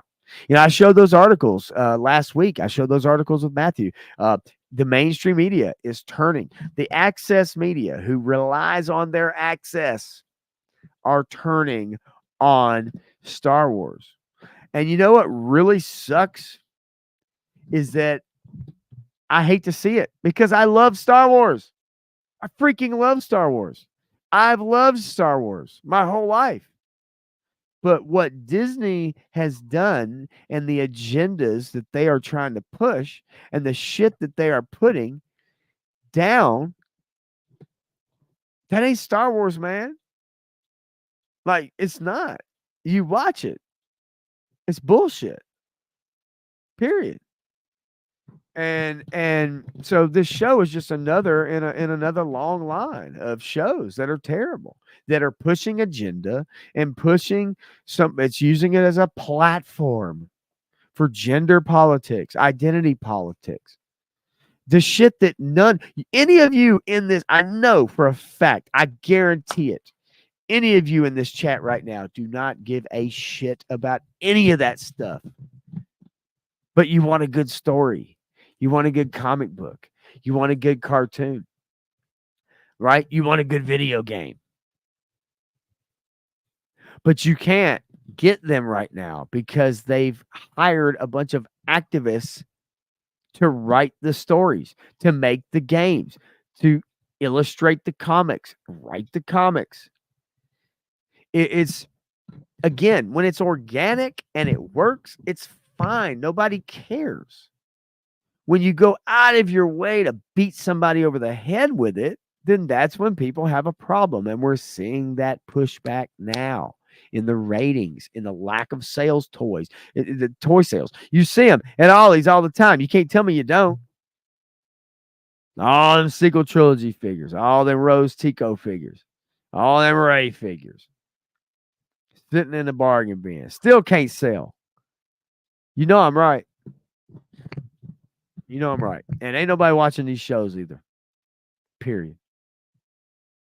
So, either way, bottom line is, I guarantee you, most everybody doesn't give a damn what the color of the skin, what the sexual identity, who somebody sleeps with. They don't care about this stuff.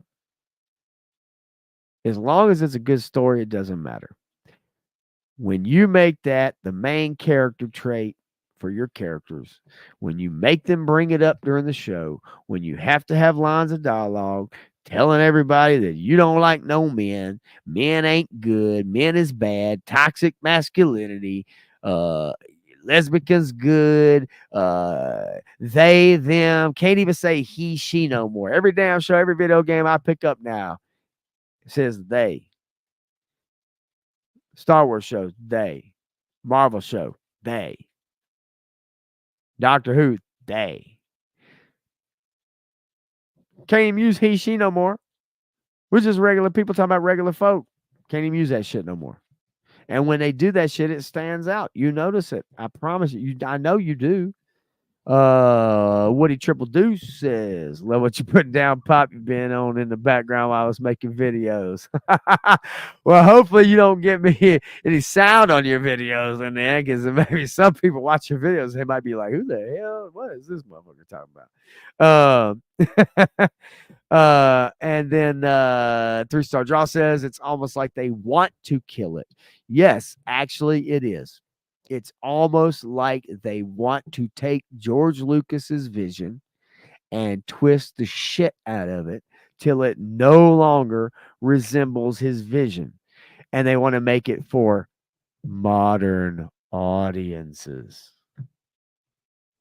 Everybody's chasing the modern audience, right? Everybody's chasing the modern audience. But for some reason, the modern audience doesn't support this shit. They don't watch it. They don't buy the merch. They don't buy the toys. They don't buy the comics. They don't buy the video games. But everything's made for a modern audience, right? Modern audience. I think we're all old enough to know that's a crock of shit. Bobby Wold says, I heard Leslie Headland, or as I say, lesbian headlamp, is blaming Dave Bologna, now saying all the lesbian witches were his idea. Well, actually, what you have to understand, Bobby, Dave Filoni's wife is into that witch cult shit. She has coffee mugs she's posted on Instagram that say Hail Satan. She has and I can look them up for you if you want me to. She has she is into that shit.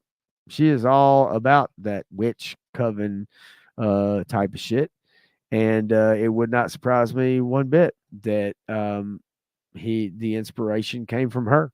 I would probably at this point credit her as a writer on some of this shit.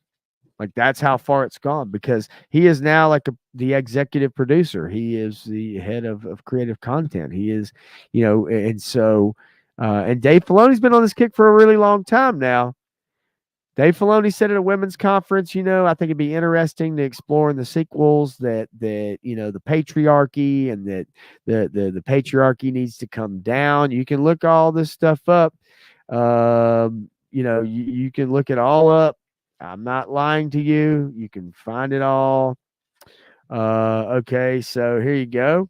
I will share with you just to show you Dave Filoni's lovely, lovely wife here. Let's see here. Where is she at? Da-da-da. Here's a story about a man named Brady. All right. So anyway, so here she is. There we go. Drink coffee. Hail Satan. Um, you get your pentagrams and all that good stuff there. Woody says, "I can't say that shit, bro. Laugh out loud. You still that." I maybe that's a conversation. I don't know.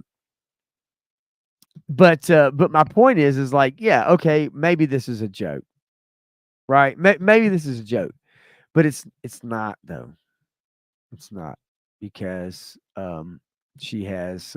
Here's another lovely image right here. Let's see. Abortion is healthcare. Dave Filoni's wife. What a lovely woman, huh?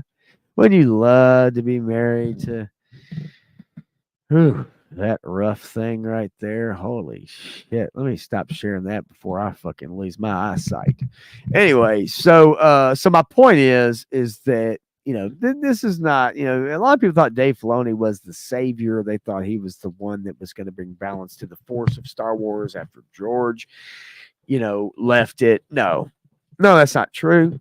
And they've done this media barrage with him and Lesbian Headland.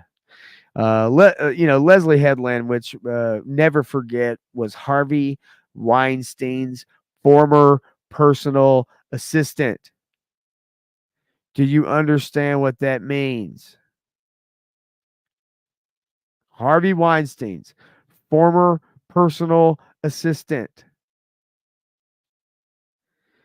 When they talk about Harvey Weinstein and all the casting couch and all the women and all the shit that he's in prison for right now, do you not think that the woman who is running the Acolyte show for Disney Star Wars at this very moment did not know about all of that shit? Somehow the mainstream media has never asked her opinion about it. They've never asked her if she had any records, never asked her if she sent any girls inside the room and locked the door from the outside. Oh, I don't know. By God, she's running a Star Wars show, and she sure as shit is getting her fucking politics in it. That's for sure. Bunch of bullshit. And it shows. This show has like a 26% audience score. But the critics love it. It's like 91%. Boy, the critics just love it. They eat that shit up. It's fucking terrible. I'll finish it out so I can report back to you guys. I'll do that. But I'm going to tell you right now, show is garbage. And I think it's going to really turn a lot of normies off too. And when I say normies, I mean people that are not nerds, people that tune in to the Avengers and the Marvel and this and that, whatever. And they're like, it's so awesome. When people see this shit, they're going to laugh at this episode and they're going to be like, what in the living hell is this? Not good. All right, so I got a few other things to bring up here. I'm gonna try to run through them, man. Why don't we run through them? What do you say? What do you say? Here we go. Here we go. All right, so I guess I could do that. All right, man. Oh man. House of the Dragon premieres Sunday. It's coming up soon. Hollywood Reporter says House of the Dragon reviews season 2 of HBO's Game of Thrones prequel nails the spectacle but fumbles the intimacy. War threatens to take over the continent as the late king's 2 eldest children grapple for control of the Iron Throne in the show's sophomore outing. I will tell you, I love season 1 of House of the Dragon. I think it is absolutely fantastic. And Patty Considine, who unfortunately perished in season 1, really good, really freaking good. Emma Darcy was really good as Rhaenyra. But man, the guy that played Viserys, Patty Considine, man, he was really good. I thought it was fantastic. I know that 3 star draw was not that enthused about it, but I got to tell you, um, I really enjoyed it. If you hadn't seen it, check it out. Watch season 1 if you can. Season 2 is coming out on Sunday. I believe it will be at come on, baby, 9 p.m. Now it says 9 p.m. I'm gonna guess that's 9 p.m. Eastern. However, you know how articles do sometimes. They make them for your time frame. Uh, but I would say 9 p.m. would be Eastern Standard Time. I do love this show. I think it's really good. I think it's about to get really bloody and it's about to get really, really bad. If you know the lore, if you know the history of these books, House of the Dragon is about to get really bad. Now, the whole first season was about family. It was about family not getting together. You had an old king, and all he wanted is he wanted his 2 parts of his family to get together, be together, get along, eat dinner at a table.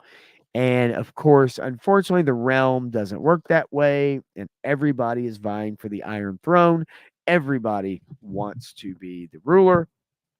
He passes the kingship on to his daughter, which does not sit well with the realm, and therefore it causes a all-out bloodbath. Which, if you know anything about Game of Thrones, the original show that came out years ago, is that basically all the dragons are dead, and this shows you how that happens. I will be looking forward to it. I am absolutely 100% stoked for it.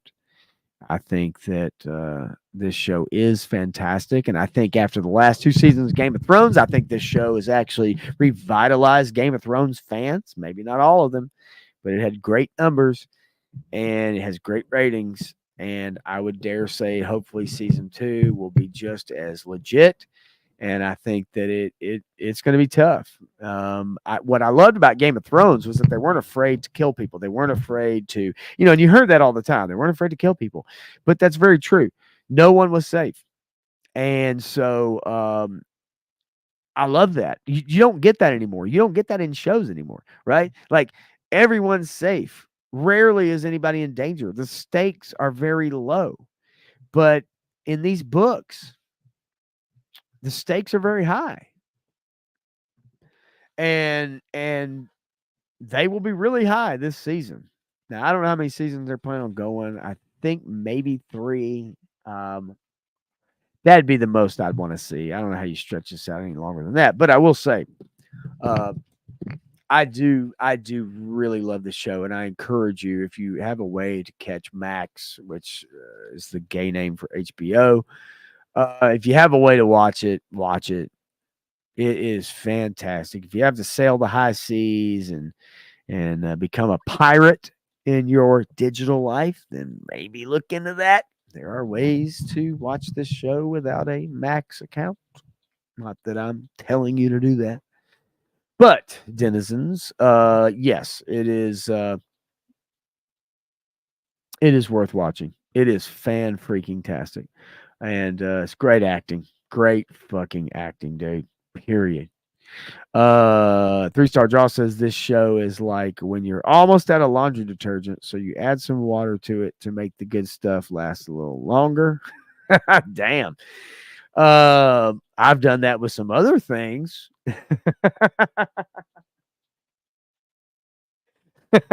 I'll shut up now. Anyway. All right. So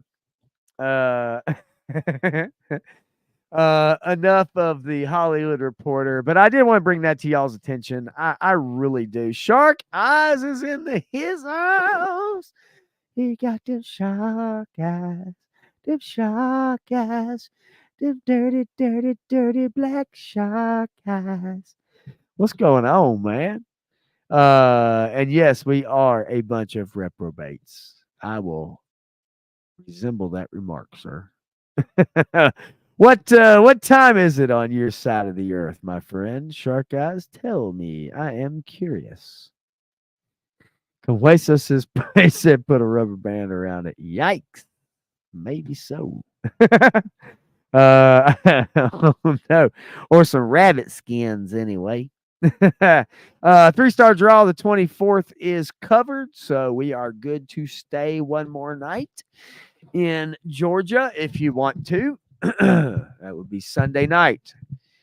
So my Monday the 24th. And Shark, guys, it is 2:19 p.m. on a Saturday afternoon. Hopefully a beautiful Saturday afternoon for you, sir.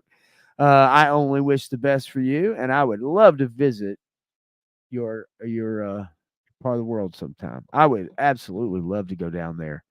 The accents, they melt me, to be honest with you. I actually had 2 Australians in my bar on this past Monday day, a few days ago. And man, that girl was freaking hot as hell. Oh my God. Dark hair, dark eyes, beautiful girl. The guy she was with, they're both Australian. The guy she was with, he was buff, much younger than I. So obviously I'm not stupid, but man, oh man, her accent just killed me. Just like, oh, holy moly, man. I don't know where they were from, actually. I really don't. I didn't even really, they didn't sit at the bar. He ordered a beer for me. She did not. They sat at a table. And then as they were on their way out, he came up to pay his tab and then they left. And so I really didn't get a chance to talk. I would have liked to have had.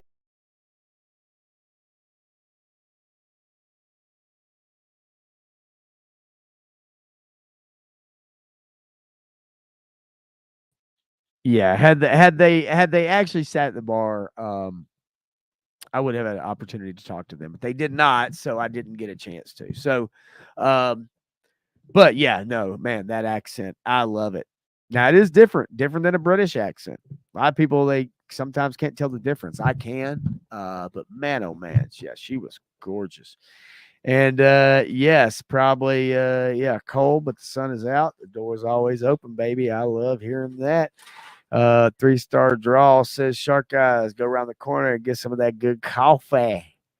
And he says it's already been done.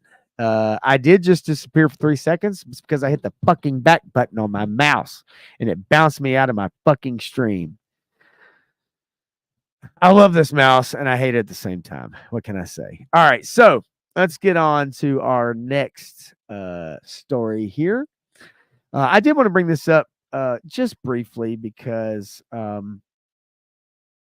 am not a Doctor Who fan, but for those of you on the other side of the world, maybe even in Australia, I don't know how close you are to the good Queen per se, but I just wanted to share this real quick. I've never really watched Doctor Who. I have watched Doctor Who as far as years and years ago. And I mean, when I was a kid. I know that the most recent Doctor Who with the Jodie Whittaker phase, the first female doctor, did not go well. And I know this current version is not going well too, because this is a gay Doctor Who. Is the first black Doctor Who, which I don't think anybody really even cares about that. However, the problem is that all of the talk about this show has been nothing but it's only been nothing but LGBTQ propaganda. And they've even said that for the fans who don't like the new Doctor, you are a bigot, you are a racist, which I don't believe those things. I think they don't like the character, and I think it's because the character is very shallow. While the character is very flamboyant, the writing is not good. And unfortunately, the person who's running the show has actually created wonderful Doctor Who content before, and I take it from people that I trust. But this version is in the toilet as far as the ratings, and the showrunner Russell T Davies confirms the series is struggling with audiences admits current numbers might not be the ratings we'd love. No, they might not be. No, they aren't the ratings you love. The reason why they aren't the ratings you love is because you've taken a character and you've twisted the shit out of them, and you've made identity politics, race politics, and sexual politics the main thing of the show. And that's why people aren't watching. Eventually, hopefully, these companies are going to start to understand nobody wants this shit. They don't give a shit about the sexual identity. They don't give a shit about the race. They want a good story. They don't want the same spoon-fed bullshit with a sledgehammer smacking them over the fucking head. They want good stories. And when you hire writers who fit check boxes, okay, they fit this race, this gender, this sexual preference. They don't fit. They've never written anything before. They're a fucking Tumblr artist. Okay, they're on Reddit and Twitter every fucking day. That's their life, but they don't really have any art. But let's hire that person. So instead of hiring the best people possible, you hire people who fit check boxes. And while the spirit of the check box, I understand, the usage of it and the ultimate end game of it is shit, because it doesn't promote the proper people. It doesn't promote the best people for the job. And when we talk about not doing those things, do I think in 2024, do I think that racism doesn't exist in 2024? No, I'm not stupid. But I firmly believe that it's such a small percentage of people out there that those people are ridiculed, they're made fun of, they are shunned. People look at them in fucking weirdly. It's not the norm anymore. So to act like it's the norm and to try to tell anybody that doesn't like your character that they're an awful person.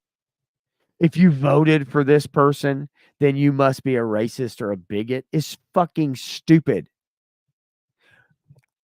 I'm pretty sure in the 90s and 2000s, we kind of started really moving past that bullshit.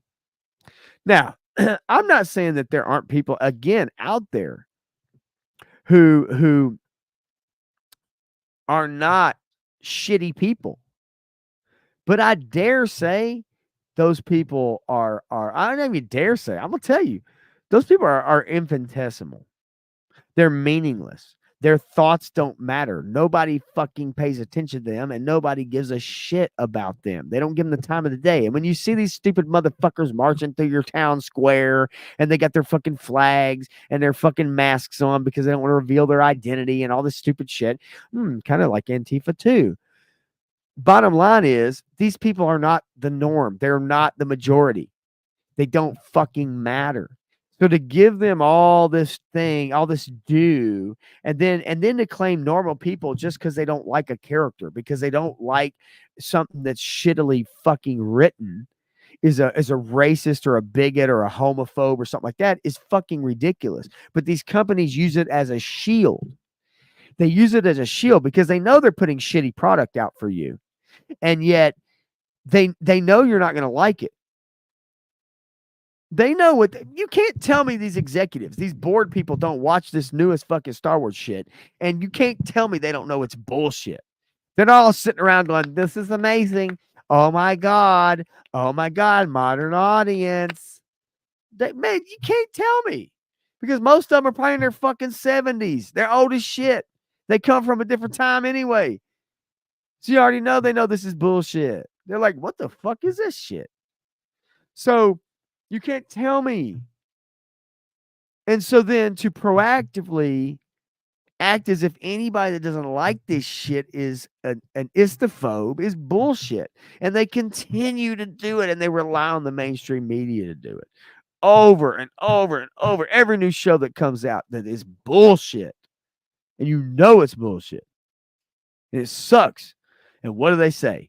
If you don't like this show, you're an asshole. If you don't like this show, you're a bigot. 3-star draw says, what network does that air on now? I'd say BBC. Actually, the Doctor Who got bought by Disney. So if you want to watch Doctor Who, tune into Disney and watch that garbage. Uh, just like anything Disney or Hollywood do now, it's pathetic. This is why a show like The Boys goes against the grain is met with such praise. Yeah, Shark Guys. I'll get to that in a minute. Anyway, this Doctor Who conversation. My point is they've taken a beloved show in Britain, and now like no one's watching it. It's dropping 2 million people, 2 million people, 2 million people, 2 million to me. It's no one's watching this show. As a matter of fact, Disney Plus has failed to turn a profit, just like the Star Wars brand. They have failed to turn a profit. With Disney Plus, they cannot make money on it, just like all the streaming services. And that's the truth, whether they want to admit it or not. Movies make money. These shows do not. And when you change the characters and you make identity politics your main thing, you're not going to make money. You're not. And of course, here we go. We get our first Doctor Who gay kiss on the air. I thought Ellen did this back in like, I don't know, 1999 or some stupid shit like that. I don't even fucking remember. It doesn't matter. Like, this is old news, but for some reason, here we are in 2024 now. Okay. Acting as if a black guy and a white guy kissing on screen is a big deal. It's the first, because it's always a first. It's the first Chinese woman of color lesbian that is a furry to headline a Marvel show. It's the first person of color that loves Cheerios and sucks dick to be a fucking Shang-Chi lead. It's the dumbest shit. I hate it. It's so fucking stupid. And nobody cares about this shit. Nobody cares. Nobody cares. But the writing is shit. It's absolute shit. So that brings us to our next story. You want to talk about The Boys? Talk about The Boys. Boys showrunner Eric Kripke shrugs off criticism that the series is woke, tells unhappy fans, go watch something else, but I'm certainly not going to pull any punches or apologize. This show has turned into fucking woke ass garbage trash. Last year they went on, season 2, you could see it coming with the Nazi bitch. Social media, all that shit. Last year they went in on Trump voters. They went on the conservatives. They handled liberals with a kid glove, but whatever. Fourth season coming up. We already know that our boy Frenchie is sucking dick now. Frenchie is sucking dick. Put it bluntly, in bathrooms, by the way. For some reason, he loves making out in bathrooms. Don't know what that's all about, but he's got a boyfriend now. We found out his backstory. So season 4 of The Boys delves into the backstories of the boys. Frenchie loves them dudes. Cool. What the fuck ever. But you knew that shit was coming for somebody. Carl Urban wasn't down with that shit. Anyway, so pressed by O'Connell as to whether it was always his intent to create such a politically charged series, Kripke explained, when Seth Rogen and Evan Goldberg and I took it out to pitch, it was 2016. 2016, you remember that date? Remember that number? Remember that shit? We just wanted to do a very realistic version of a superhero show. Deconstruction is what they wanted to do. Deconstruction. Remember, I said that earlier. Deconstruction. That's what they're all about. They want deconstruction. Okay. So, one where superheroes are celebrities are behaving badly. Trump was he's not really getting the nomination, is he, guy? When he got elected, we had a metaphor that said more about the current world.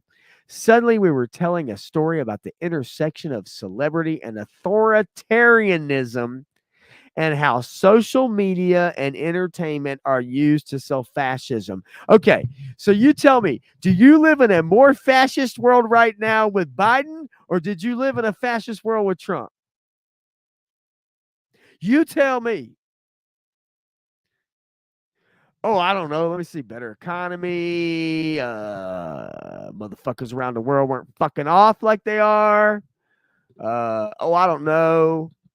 Let's see. Right now, we got every bill passed to fucking make sure that you hate speech, that you don't say this, you don't say that online. You can be arrested for this, arrested for that. Oh, I don't know. Um, Let me see. I don't know. You tell me. Authoritarianism and how social media and entertainment are used to sell fascism now or in 2016, 2017, 2018, 2019? Oh, I don't know. I'll tell you what I think, because I think it's shit right now. Sell fascism. Get the fuck out of here. The fuck are you talking about? Fucking stupid ass motherfucker.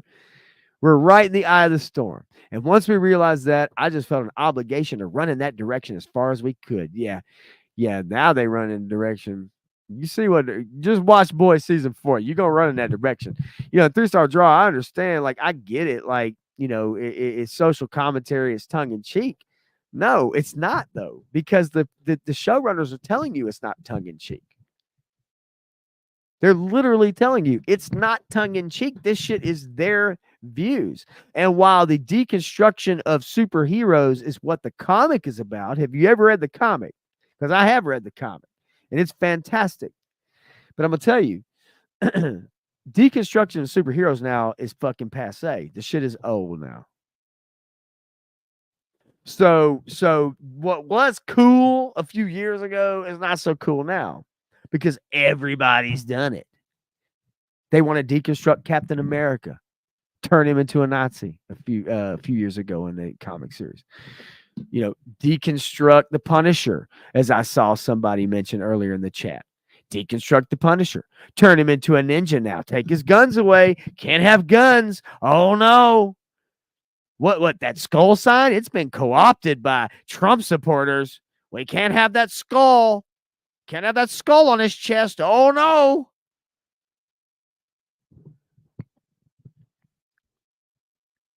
I mean, I'm sorry, man, but like this shit is so easy to see. So we have, it's not a spoiler to say the first episode of season 4, Homelander is on trial. A big concern is, can you convict someone that powerful of a crime? Oh, I don't know. Let me see. Real world politics recently. Let me see. Someone really powerful. The government overstepped their bounds, authorized the use of force at Mar-a-Lago. Oh, I don't know. No, it's just tongue in cheek, right? It's tongue in cheek. And what does that mean for the various supporters or the people protesting him? Did I know it was going to come out during Trump's trial? Of course not. Right. But we write that we're either scared of or pissed off about. That's what we write about. Someone asked me last year about season 3. How are you so prescient with cops and over policing in black neighborhoods? Well, it's been a problem for over 100 years. It was a problem 5 years ago, and unfortunately, it's going to be a problem 5 years from now. It's always the same shit. All right, so Eric Kripke, let me ask you a question then. Who do people call then? Who's the first people who's the first people somebody calls when there's a crime? Oh, I don't know. Maybe the police. I'd say the defund the police shit or over policing. Which one would you rather have? You tell me. You want a social worker to respond to your ass when you're getting shot by somebody or robbed or mugged? Or do you want a cop? You tell me. To this end, O'Connell next asked Kripke as to how he was able to digest the uglier reaction to that, particularly in regards to the multiple headlines the reporter had personally seen describing the series as woke. Kripke declared, I clearly have a perspective, and I'm not shy about putting that perspective in the show. I'm not shy about putting my perspective on this show, motherfucker. Give a shit. Anyone who wants to call the show woke or whatever, that's okay. Go watch something else. But I'm certainly not going to pull any punches or apologize for what we're doing. Some people who watch it think Homelander is the hero. What do you say to that? The show's many things. Subtle isn't one of them. So if that's the message you're getting from it, I just throw my hands up. Well, you know what? I just throw my hands up and do this, Eric Kripke. Fuck you. You got to understand, man. These people flaunt it in your face. Politicians flaunt it in your face. Showrunners flaunt it in your face. Hollywood flaunts it in your face. They beat you over the head with it. The Oscars has a checklist now. If you want to be regarded as up for an award, you must have handicapped people. You must have black people. You must have Asian people. You must have one of every race. You must have a lesbian. You must have a trans in your show. You must have a speaking role. Your catering has to be underprivileged. Your trailer supplier has to be underprivileged. Do you understand what I'm saying? I'm not saying it's not a good for like people who have not had opportunities. That's not the point. The spirit of it, I understand. But what we're doing is through inclusion, we are excluding. It's the same thing that was going on 70 years ago that we had nipped in the bud. Now we're just flipping the script. And now we're just doing it to somebody else and other people. And I'm not talking about white. I'm talking about straight. I'm talking about conservative. You know, Pedro Pascal, one of the heroes of the Mandalorian show that everybody loved. Pedro Pascal, Mandalorian. What a great show. Well, he went on Twitter in 2020 and said that anybody that voted for Trump, he equated them, he put a rebel flag up, he equated them to Confederates from 1865. Go look it up. You can find it. Do your own research. You can find it. Gina Carano, however, liked and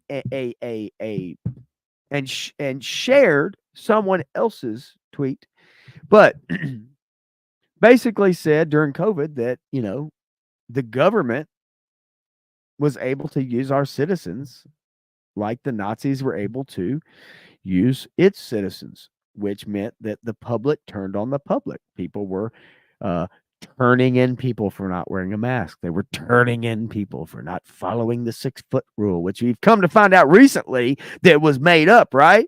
That shit was made up. We were told that was scientific. Shit was made up. Testify in front of fucking Congress. Look it up for yourself. Shit was made up. 6-foot rule. Wear a mask. They made that shit up. But neighbors were turning on neighbors. Calling the fucking cops on somebody walking on the beach. Running on the beach. So you can't tell me. This shit ain't real. And Gina Carano liked something, shared something. Well, Pedro Pascal compares all Trump voters, somebody that includes like, oh, I don't know, family members of mine who would never hurt a fly, aren't racist, they're good people, they're hardworking, take care of their own. He compared them to, Nazis from the 40s, Confederates from the 1860s. Gina Carano shares something that says, look, our government's getting us to do the work for them. We're turning on each other. We're turning each other in. We're tattletaling on each other. Disney fired her. Pedro Pascal, he still had the lead role in The Mandalorian. Still getting shows. Last of Us. Pedro Pascal is like Hollywood's new baby doll now, man. That motherfucker's turning up in everything. Gina Carano, she got fired. Lost her career. Shunned from Hollywood. Why? So, you ask yourself, you can tell me I'm crazy. I just keep pulling up receipts, man. I just keep pulling up receipts. Anyway, so Eric Kripke, fuck you. You don't want me to watch a show? You think I'm a piece of shit? Well, fuck you then. I won't watch your show. I think your show's garbage. Season 1 was fantastic. Season 2 started going downhill. Season 3, I heard it's a piece of fucking hot garbage. I don't even want to know what season 4 is like. And that's a shame because the comics are fucking awesome. But you, sir, are a piece of shit. So I will not support your product. All right, so let's move along. I told you, unfiltered. I'm unfiltered. Don't give a damn. And that's just the way it goes. All right.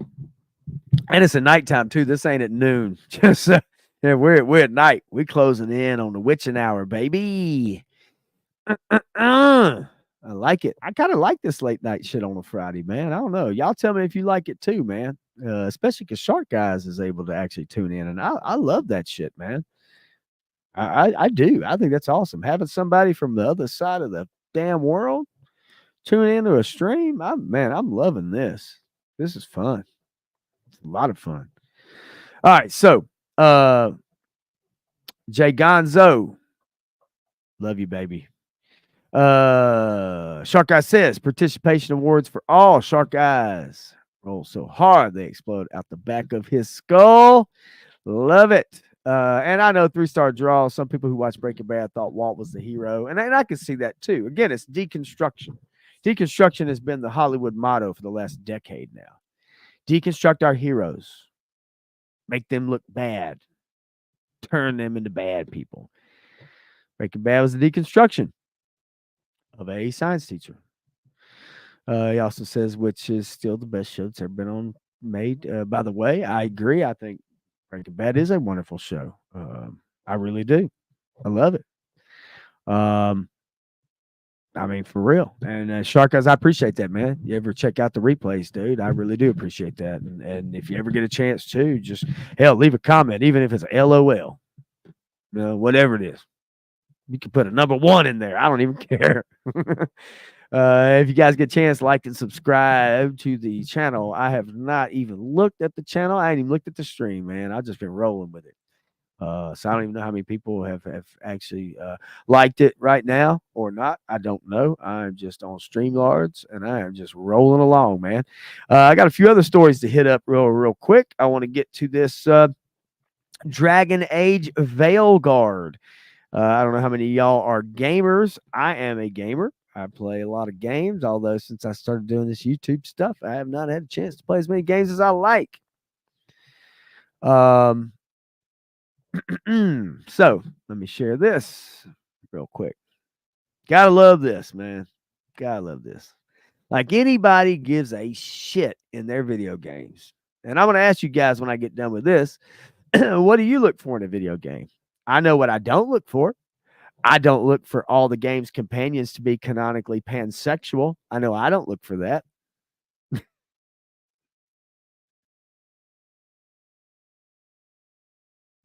Does that mean they're having sex with pans? I don't even know what the fuck. No, I know what it means. You ain't got to correct me in the comments. All right, check it out. According to Dragon Age franchise creative director John Epler, each and every one of the Veilguard's upcoming companions will be canonically pansexual. Well, hell yeah. That's what I was waiting for. Hell yeah. I was thinking the other day when I was playing Fallout New Vegas and I was going through them quests, man, that awesome writing. Like the writing's so good, it's I've got my T60 power armor helmet up here, a Nuka-Cola power armor helmet on the stream here. I was thinking, man, I'm playing New Vegas and I'm going through the quest, and I'm sitting there and I'm thinking, man, the one thing I really need, the one thing I really, really need with my companions, I need them to just fuck everything. I just need them to fuck it all. Fuck everything. Fuck a drawer. Fuck a phone. Fuck a spoon. Fuck some scissors. Fuck a trans dude. Fuck a trans girl. Fuck a straight guy. Fuck a drum set. I don't give a shit. As long as they fuck something.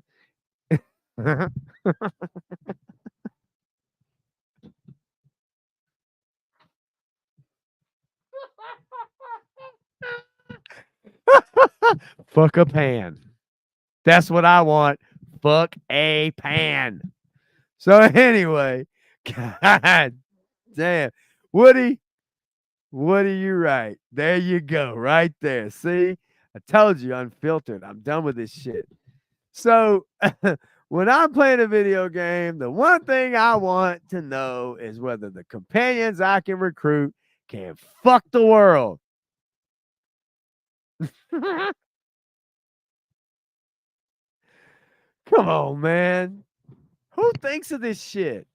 What, 0.5% of the population thinks about this shit? Is that who you're making your next game for? Like, that's who you're making your next game for. Speaking to the topic of just how the Veilguard would handle the franchise's fan favorite romance systems. Oh, fan favorite. Epler declared that rather than each companion's sexuality simply being able to be romanced by the player, the individual characters will all be pansexual. Its current dictionary definition encompassing those who are sexually or romantically attracted to people regardless of their sex or gender. Because, yeah, that probably describes most of the people in your life too, right? Yeah, me too. Yeah, everybody I know, they'll fuck anything. There's a difference between pansexual and player sexual, the creative director explained. All companions are canonically pansexual. Oh, you mean like Lando was in the Han Solo movie where he was a fucking a robot? Oh, that's right. Okay, that's what that means. Yeah. So Billy D. Williams' character, who was so cool and kissing Leia's hands, fucks robots now. I forgot Disney did that, right? All right. So anyway, in other words, regardless of the player's character's input, each and every companion in the Veilguard are canonically open to romantic encounters with any and all individuals. For a more practical example of this difference, it may help to compare the respective romance systems featured in the previous Dragon Age 2 and Larian Studios' recent Baldur's Gate 3, which also, mind you, Baldur's Gate 3 does have man to bear fucking, furry fucking. In the former title, all of Hawk's allies could be romanced, regardless of which gender the player chose for the protagonist at the start of the game. However, should the hero have been removed completely from the narrative, some of them may not have chosen to explore a straight or gay romance with them. Player sexual. Meanwhile, in the latter, the player's allies do not need to be interacted with in order to open up their romantic horizons, as they have all somehow, in quotation marks, somehow independently come to develop an attraction to the full spectrum of humanoid existence. Pansexual. Fuck it all. Just put it out there and just fuck it all.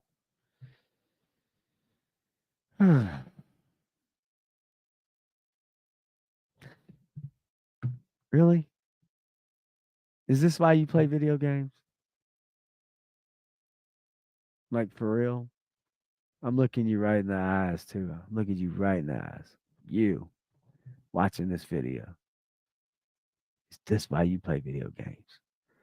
To have companions that will fuck anything without remorse. Come dick or vagina hither, they will fuck it all.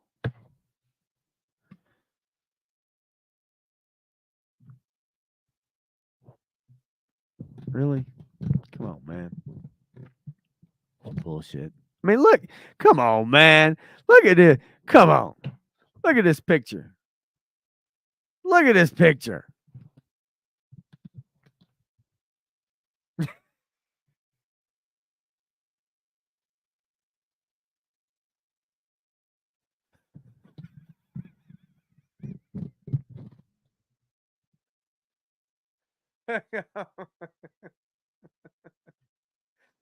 Hello there. I was wondering if you'd like to meet the king. Oh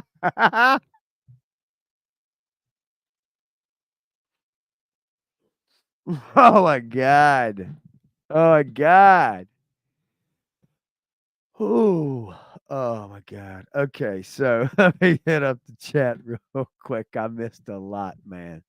Todd C says, I remember in the first Dragon Age game, you could bang any of your companions except for the Golem. Right. And who gives a shit, right? Did you even need to know? Did you even need to know whether your companions could do things without your involvement? Like, this is what this is being like told to us. Like, they you don't need to be involved. They make their own choices. Okay, fine. I don't give a shit. Uh let's see here. Possibly Mav says, I have two theories about waiting for Walt from Breaking Bad. I feel like on one hand, it's seeing how long you're willing to support Walt until additions in episode 1. 3-star draw says, well, what's the second? And he says the second is that Walt slowly loses the persona he built up until around episode 1. Okay. Maybe we'll do a deep dive on Breaking Bad one day. Today's not the day, but it also doesn't have a bunch of this stupid shit in it, identity politic bullshit in it, like these what we're talking about tonight. So yeah, I'd love to do a deep dive on Breaking Bad. Man, I'll tell you what, once I got in that show, deep dive, man. I loved it. War Chest says, I got that bear shit out of the way back when I hooked up with this girl. 4-9 Blondes concert. Was that Lilith Fair? Oh man, I love it. Y'all keep it coming too, man. Y'all keep it coming. That's good stuff. To continue a little bit. Cloud Strife. Okay, after spending a couple years upstate. Yeah, upstate. All right. Yeah, he's in somebody's pocket, isn't he, y'all? This dude right here is in somebody's pocket. All right. Possibly Mav says from his backstory, you can kind of find out that he always tried to be in control and try to manipulate stuff in his favor. Yes. Let's see. And there's an amazing video on it. It's about an hour long. Well, I had to check that out. I don't have time tonight, but if I find out about it, maybe we'll do a deep dive. Maybe I'll do an EFAP, every frame a pause. If you don't have a chance, if you don't know what EFAP is, I highly recommend you tune into a guy named Mauler, Mauler, Mauler's channel. They do a show called Every Frame a Pause. You want to talk about doing a deep dive on a show? They'll take a 30-minute episode and they'll do 5 hours on it. They will break down every frame of that show and discuss it. Every frame a pause. It's called EFAP. It's fucking awesome. And it's on Mauler's channel, Mauler. You want some background noise while you're doing videos or you're doing customizations or whatever it is you do? Look for that guy. You want to talk about a really good YouTuber, man. He is awesome. Awesome. Mauler. All right. Anyway, so nonetheless, this shit just, I mean, come on, man. Like, you can't help but just laugh at this shit. I mean, this shit is goofy. It's goofy ass shit. The Dragon Age series too went from a very, very realistic looking viewpoint to looking like kind of Fortnite-ish kind of.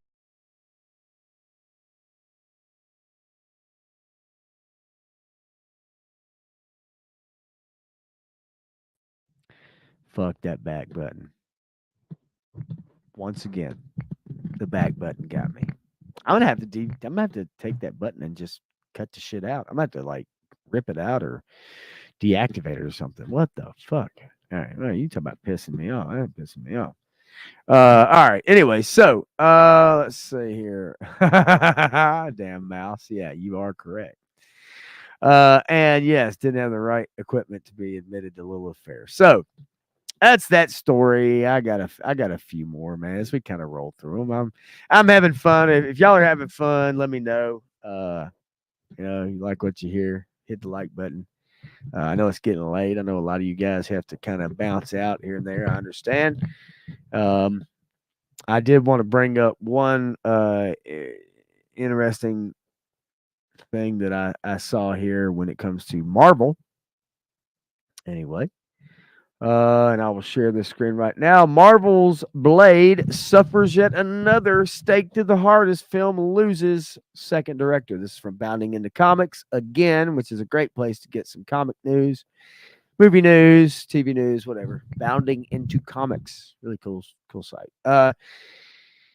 It should not be this hard to make a movie about a superhero vampire killing other vampires. But alas, in adding to its ever growing number of production issues, the second overall director attached to Marvel's Blade reboot has officially exited the project.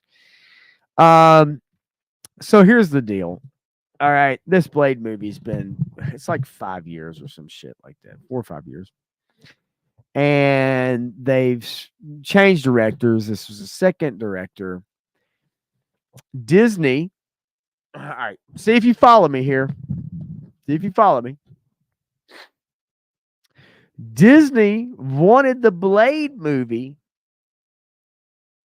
to feature 5 females leading Blade around. Let me say that again. Disney wanted the Marvel Blade movie with Mahershala Ali as the star to be led around by 5 females. You know what they were going to do to this? They were going to take a male-dominated property and character, and you know what they're going to do? They were going to turn it into a chick movie. Again.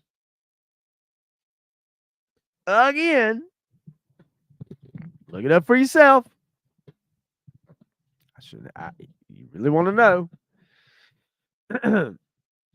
In the 5 years since it was first revealed, Marvel's Blade has seen its script rewritten at least 6 times, eventually transforming from a girl boss story meant to set up the titular hero's daughter as the franchise's actual vampire hunter into a reportedly simple Blade kills vampires tale. Again, I just told you it was going to be a chick movie leading Blade around with a girl boss. Marvel Studios boss Kevin Feige reportedly losing his temper over the film's abysmal pre-production quality. Now, of course, again, now there you go. Here you go. Look at this picture. Look at that. Look, Blade, badass. Oh no, right in front of him is purple-haired.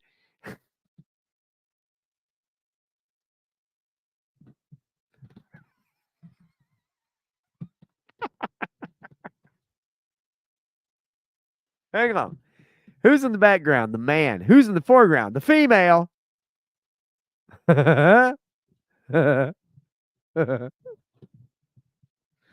Once again, not lying to you, y'all. Trying to educate you. If you don't know, step into my world a little bit. I'll bring some of this shit to light. I know some of y'all already know. And Shark Guy says, sweet baby Jesus. I did not know this, but again, I'm not surprised. Just make a fucking vampire film with him being badass as being the badass he is. No wonder the directors are boarding their position. Yes, because Disney tells them what to make. You realize the directors of the Disney films, the Marvel films, you realize the directors don't direct the fighting scenes, right? You guys know this. Am I correct? Do you guys know this? When a director signs up to film a Disney Marvel movie, the fight scenes have already been pre-planned out for said movie. The director has zero input, and I mean zero input, on how that fight scene is going to turn out and what it looks like. It has already been designed. It has already had the CGI. The director only gets to film the dialogue scenes and the in-between. The fight scenes, every fight scene in a Marvel movie is already pre-planned, period. No matter, you could have Steven Spielberg come in. He would not get to direct the fight scene. That's just the way it is at Disney. It's already done. It's already been shot. At the very least, it's been CGI'd, and there are no changes until at the very last minute they asked the CGI studio to make changes, and that's why the CGI looks so shitty in Marvel movies now. Is because they don't give them enough time, and they do a bunch of reshoots and a bunch of edits, and the CGI studio has to go back and change the shit. So if you've noticed the CGI quality going down in your Marvel movies, that's the reason why, because Disney changes their fucking mind over and over and over again, and they don't give the CGI houses enough time to make the changes. And when you change CGI, when you change scenes and angles and shots, you can't just wave a magic wand and make the CGI change the scene. You've got to completely redo it. So if you go back and you look at any of these Marvel movies lately, and you look at the CGI and it looks like shit, that's the reason why, because Disney has been doing a bunch of reshoots on every movie, hundreds of millions of dollars, tens of millions of dollars on reshoots. And their movies still suck. Legend Series says, shake my head, Marvel sucks now. Yeah, it does. And their comics suck too. Shark Guy says, Marshala Ali will end up walking away from it. Yeah, no, it's pretty much a done deal. He's had it up to here with it. It's over. 3-star draw says a Wesley Snipes type. You don't have to get Wesley, but a Wesley Snipes type. Well, see, here's the problem. See, this is not something else I'm gonna tell you guys. Hollywood does not like strong black men. I'll say it again. Hollywood does not like strong black men. And if you want any proof, I want you guys to go back to the last several years of movies, and I want you to look at the male black characters in those movies. They usually are portrayed as weak, bungling, not knowing what they want, not a good dad, not in control, not strong. They're portrayed as weak or gay, usually gay. They love the gay black man. They love the gay black man in Hollywood. But one thing you will not find are strong black male characters, and Hollywood doesn't want you to know about them. And again, you think I'm lying to you, do your research. Trust me, when you look it up, you'll find out for yourself. I'm not lying to you. Go through several of your movies, several of your TV shows, find your male black characters, and you tell me how many of them are not strong male characters, or they're gay, or whatever. Now, they'll promote female black characters all day long. But, and what he says right now, he ain't lying, people. I'm not lying. I'm telling you the truth. Look, I don't lie. I'm telling you. Like, do your research. You think I'm kidding? You think I'm messing around? This is the truth. Hollywood is scared to death of strong black characters, male characters. And that's why, 3-star draw, you do not see a Wesley Snipes type. Recently, Cat Williams did an interview with Shannon Sharp. And he said, you go back and you look, going back to the 50s, 60s, 50s, whatever. Every successful black male comedian through Hollywood has at some point in time worn a dress on a show or a movie or a skit. And, I thought about that. I thought, man, there's no way. And you know what? He's fucking right. You go back and you look. You go back and you look at every successful, and I mean mega successful black male comedian that's ever come through. They've all worn a dress and dressed up like a woman on TV. Now, Cat Williams says because it was a cabal in Hollywood. That's what they have to do. If you want to continue your career, Kevin Hart, Martin Lawrence, Eddie Murphy, if you want to continue, if you want to be part of that upper echelon celebrity, you're a black man, you're a comedian, you got to put on a dress and a wig. you got to be a woman on camera. I believe it because I did my research and I found out it's true. Look it up. What he says, they always got the black man in a fat suit or a dress or something like that, but never being himself. That's true. He's for real. That's a real dude. Watch his shit. That's a real dude. Watch the videos. He's a real dude. So again, when I tell you, like, I'm not, look, man, I don't care. I don't care what your skin color is. I don't care who you sleep with. I don't care what you dress like. I don't give a shit. What I give a shit about is the truth. What's real. And I'm gonna tell you what's real. And look, they even did it to Urkel. Shark Guy says they did it to Urkel, and he was a kid, right? Well, look, don't even get me. Don't even get me started on Hollywood and kids. That's a whole nother episode, y'all. That's a 4-hour night right there. Don't even get me started on that tonight. We ain't gonna get through that shit. Hollywood ruined children. And the parents that allow that shit to happen should be just as culpable. Anyway, so yes, look it up. Strong black males, Hollywood's afraid of them. They don't want a Wesley Snipes type no more. Now remember, I told you, 90s, 2000s, we got past this shit. We got past this shit. Now Hollywood trying to act like they're the first people to ever put a black man or a black woman on a TV show. An Asian woman starring in a Marvel movie. A gay person as a lead character on the 4th highest rated series of the 7th show of the 10th Sun. Like, whatever. They act like this is some shit that we all just were like, oh my God, this is just amazing. Oh my God, he's strong and brave.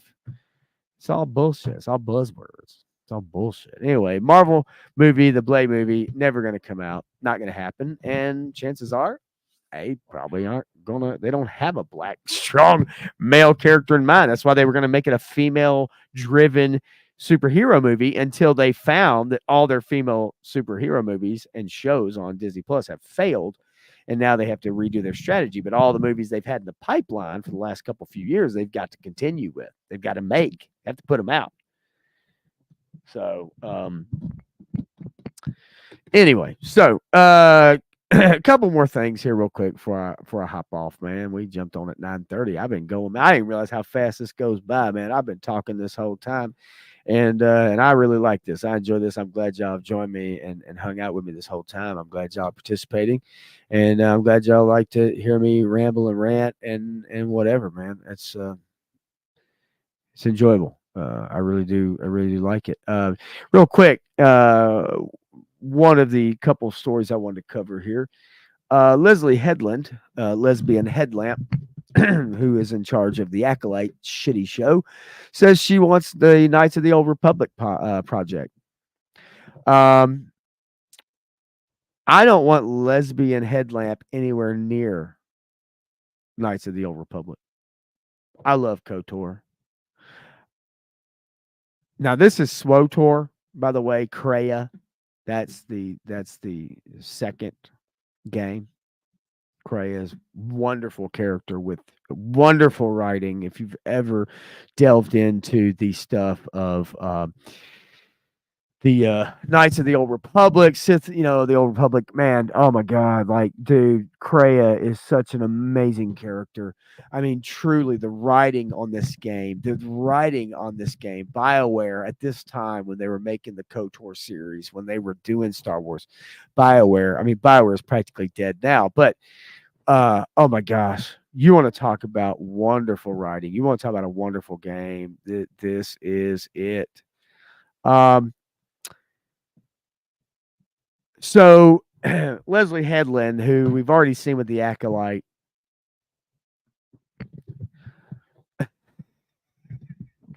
I don't want her anywhere near Darth Revan. I don't want her anywhere near Malik. I don't want her anywhere near Kreia. I don't want her anywhere near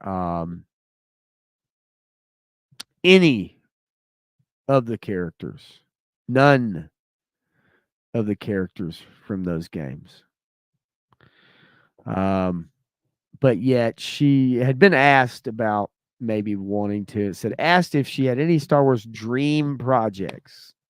And I don't doubt that Leslie Handlin is not a Star Wars fan. She has had a tattoo, evidently, from years and years and years and years ago.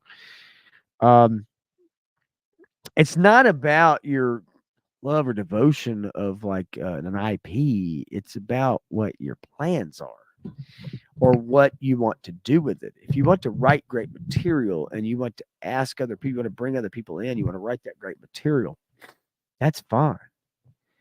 When you want to push your agenda, your feminist lesbian agenda onto a show, and the writing is not only terrible, but the acting is terrible, and it's filled, it's littered with what you want to do with it. That's when it's not good, and it's not good.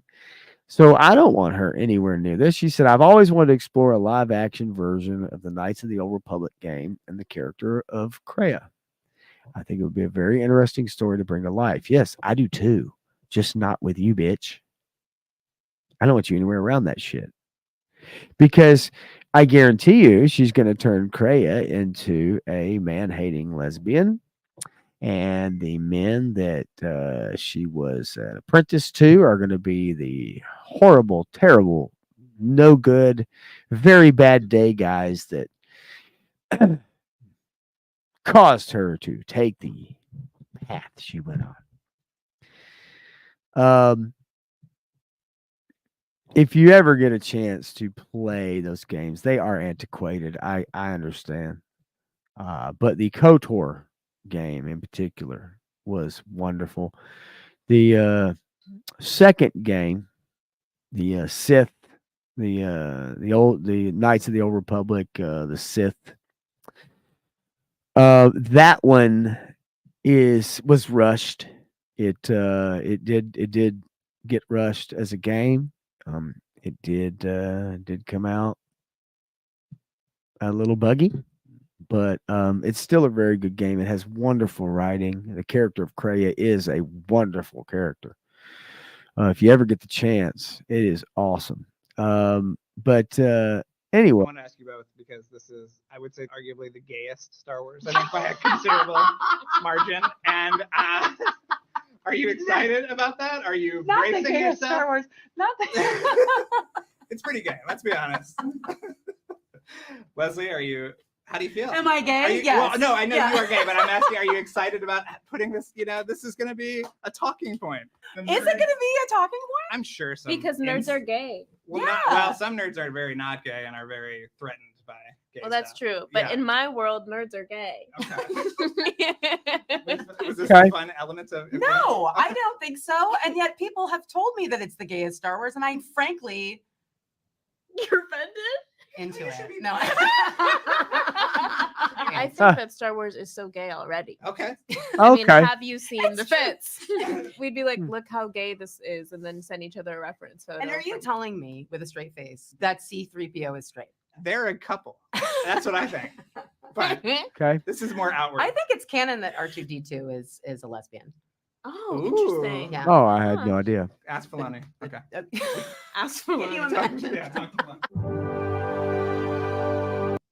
Yeah, there's your showrunner for the Acolyte and somebody who wants to get their hands on Knights of the Old Republic. I say no. Maybe you disagree. I don't know. Legend Series says great stuff, Pop. Feel like late night radio. You know what? I missed my calling, Legends. I missed my calling. I did. I've got a face for radio, baby. Real quick, I don't know if you guys know this, being mostly toy tubers and keeping up the toy sphere, that I do want to share this with you real quick. Let me move this over here, and maybe you guys did not see this article, maybe you did, but I do want to share it with you because I did think it was quite interesting from Hasbro. Reportedly, Hasbro never wanted the Power Rangers. Brands purchase done without consulting R&D, which I find fascinating, actually, y'all. In an offering, an apparent reason for the Super Sentai adaptations continue to decline under their current ownership. A new report has revealed that Hasbro apparently never wanted anything to do with the Power Rangers brand. This article, Bounding into Comics, came out June the 12th.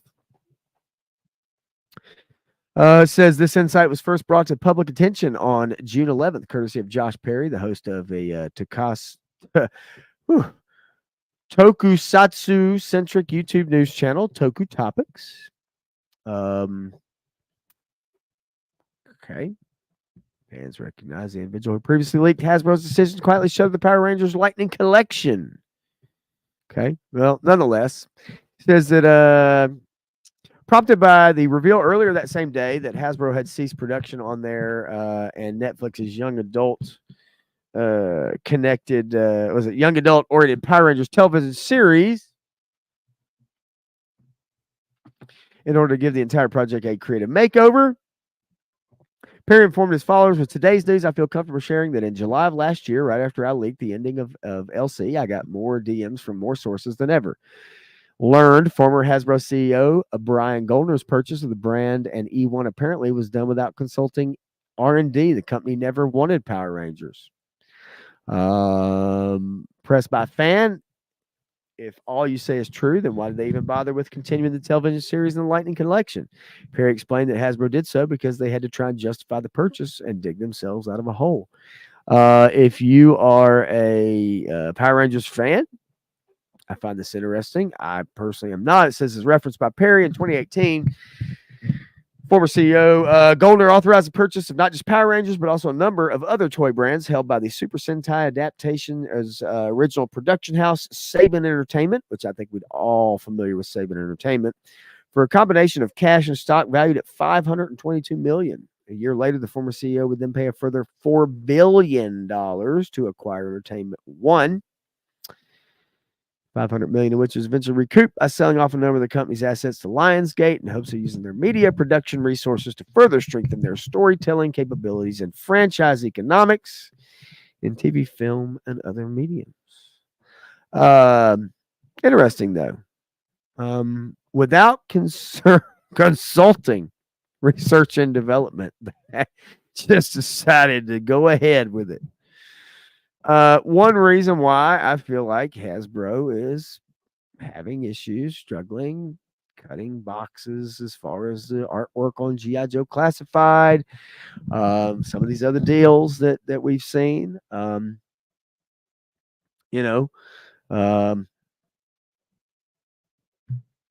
wrong, but seems like a lot of bad purchases, a lot of bad decisions in the last few years. And it's coming back to haunt them, and they're having to figure out how to recoup their costs. Could be part of the reason why we're seeing the Dragonfly get backed up a little bit. Might need some time, right? Might need some time. One more thing here, real quick, before we bounce out of here. Enemy Mine. Do you guys remember the 80s movie Enemy Mine at all? Well, evidently there is a Terry Metalis, who I will have to say, I don't care anything about the Star Trek Picard show, but season 3 was absolutely fantastic. And it's because of this man right here, Terry Metalis. Terry Metalis did an amazing, amazing job. No politics. I say no, there was some, but for the most part, season 3 Picard, Paramount Plus, was really good. Really good. Holy shit. And I'm not even a huge Star Trek fan. It was really good. And 3-star draw says RIP Louis Gossett Jr. Enemy Mine. I agree. Anyway, Terry Metalis. If there's anybody that could do a remake of the 80s sci-fi movie Enemy Mine, Terry Metalis. I believe in this guy. I do. This guy absolutely did a wonderful job on Picard season 3. And this is an article that I just realized. G.I. Joe Transformers crossover movie lands Jurassic World writer Derek Conley. Great. Chris Hemsworth is in talks to star in the feature for Paramount and Hasbro. So Chris Hemsworth. Interesting. Don't really care about the Jurassic World writers. I think those movies are shit. I don't want Lorenzo di Bonaventura in there in it at all. I think he's shit. Okay. Interesting. Well, that just popped up, and there you go. So interesting. All right. That's that. I think I've got maybe just one more thing to share, y'all. One more thing to share, and I think you guys will understand what I really mean. It's this right here. I am not gay. I have relationships with women and sex with men. And I got news for you. That means you're gay.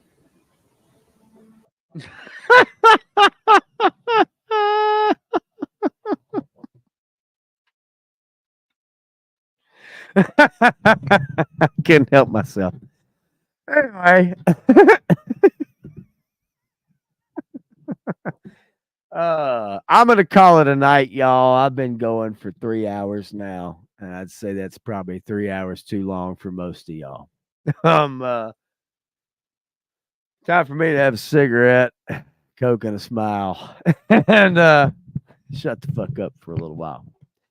I got to work tomorrow night. I will be streaming Tuesday. I will have a few guests on in Matthew Matson's stead. And so hopefully you guys will tune in if you get a chance. A couple of you may very well be on that stream with me. I have sent out some messages. Legend Series, check your Instagram, sir. Shark Eyes, I appreciate it very much. I will enjoy my smoke, actually, and it has been real. And Jay Gonzo, I gotta love that. 3-star draw. Ice-T is a strong black man. No, that's right. Ain't got many of them these days. Yes, and cheers, my friend. Listen, if you guys like this Friday stream at more of a late night thing, I'll be glad to move it to a late night Friday thing. I was kind of worried that Punk's pit would get in the way, but he hadn't had one for a few weeks. I don't know when one's going to be scheduled. I would love to do this stream at noon or 1 p.m. Eastern Standard Time. But if you guys like this at the end of the night, I would like to do it at the end of the night. I actually am a late night owl. So you guys tell me. Y'all let me know what you think. Let me know in the comments, like and subscribe. I really do appreciate y'all hanging out, man. And let me speak my mind. Shark Guy says, hell yeah, late night vibes. Here for it, even though it's daytime over here. And the night is dope. Says Jay Gonzo. I love you, Woody. Triple Deuce. Great ass show. Great ending. I'm dying over here. And absolutely, I think you need to end all these with that means you're gay. Oh man. All right. Well, look, man, I'll try to bring some more pop culture stuff to you guys a week from today. I'll let you know if I decide to do it at night again. And if there's a Punk's Pit, maybe I'll pop into that real quick before I jump on here. Maybe I'll pop in after. Who knows? But either way, thank you guys so much for hanging out and listening to me rant and rave and talk about some of these news stories that are important to me. And hopefully y'all check them out on your own and see what you think. I will see y'all on Tuesday. Again, got some special guests. Oh, that's right. A week from today, we'll be in Georgia. Well, guess what? I might have to do a stream on my phone. Ever thought of that one? Who knows? I'm crazy enough to try it. Anyway, so yeah, for those of you that will be at Joe Fest, I'll see you. Otherwise, Tuesday, special guest, Woody Triple Deuce. I've got 3-star draw lined up. I have got a couple other folks lined up as well. So y'all have a good night. Woody, you have a good night. And I will see y'all on the flip side. Let's roll it out with this right. Ciao.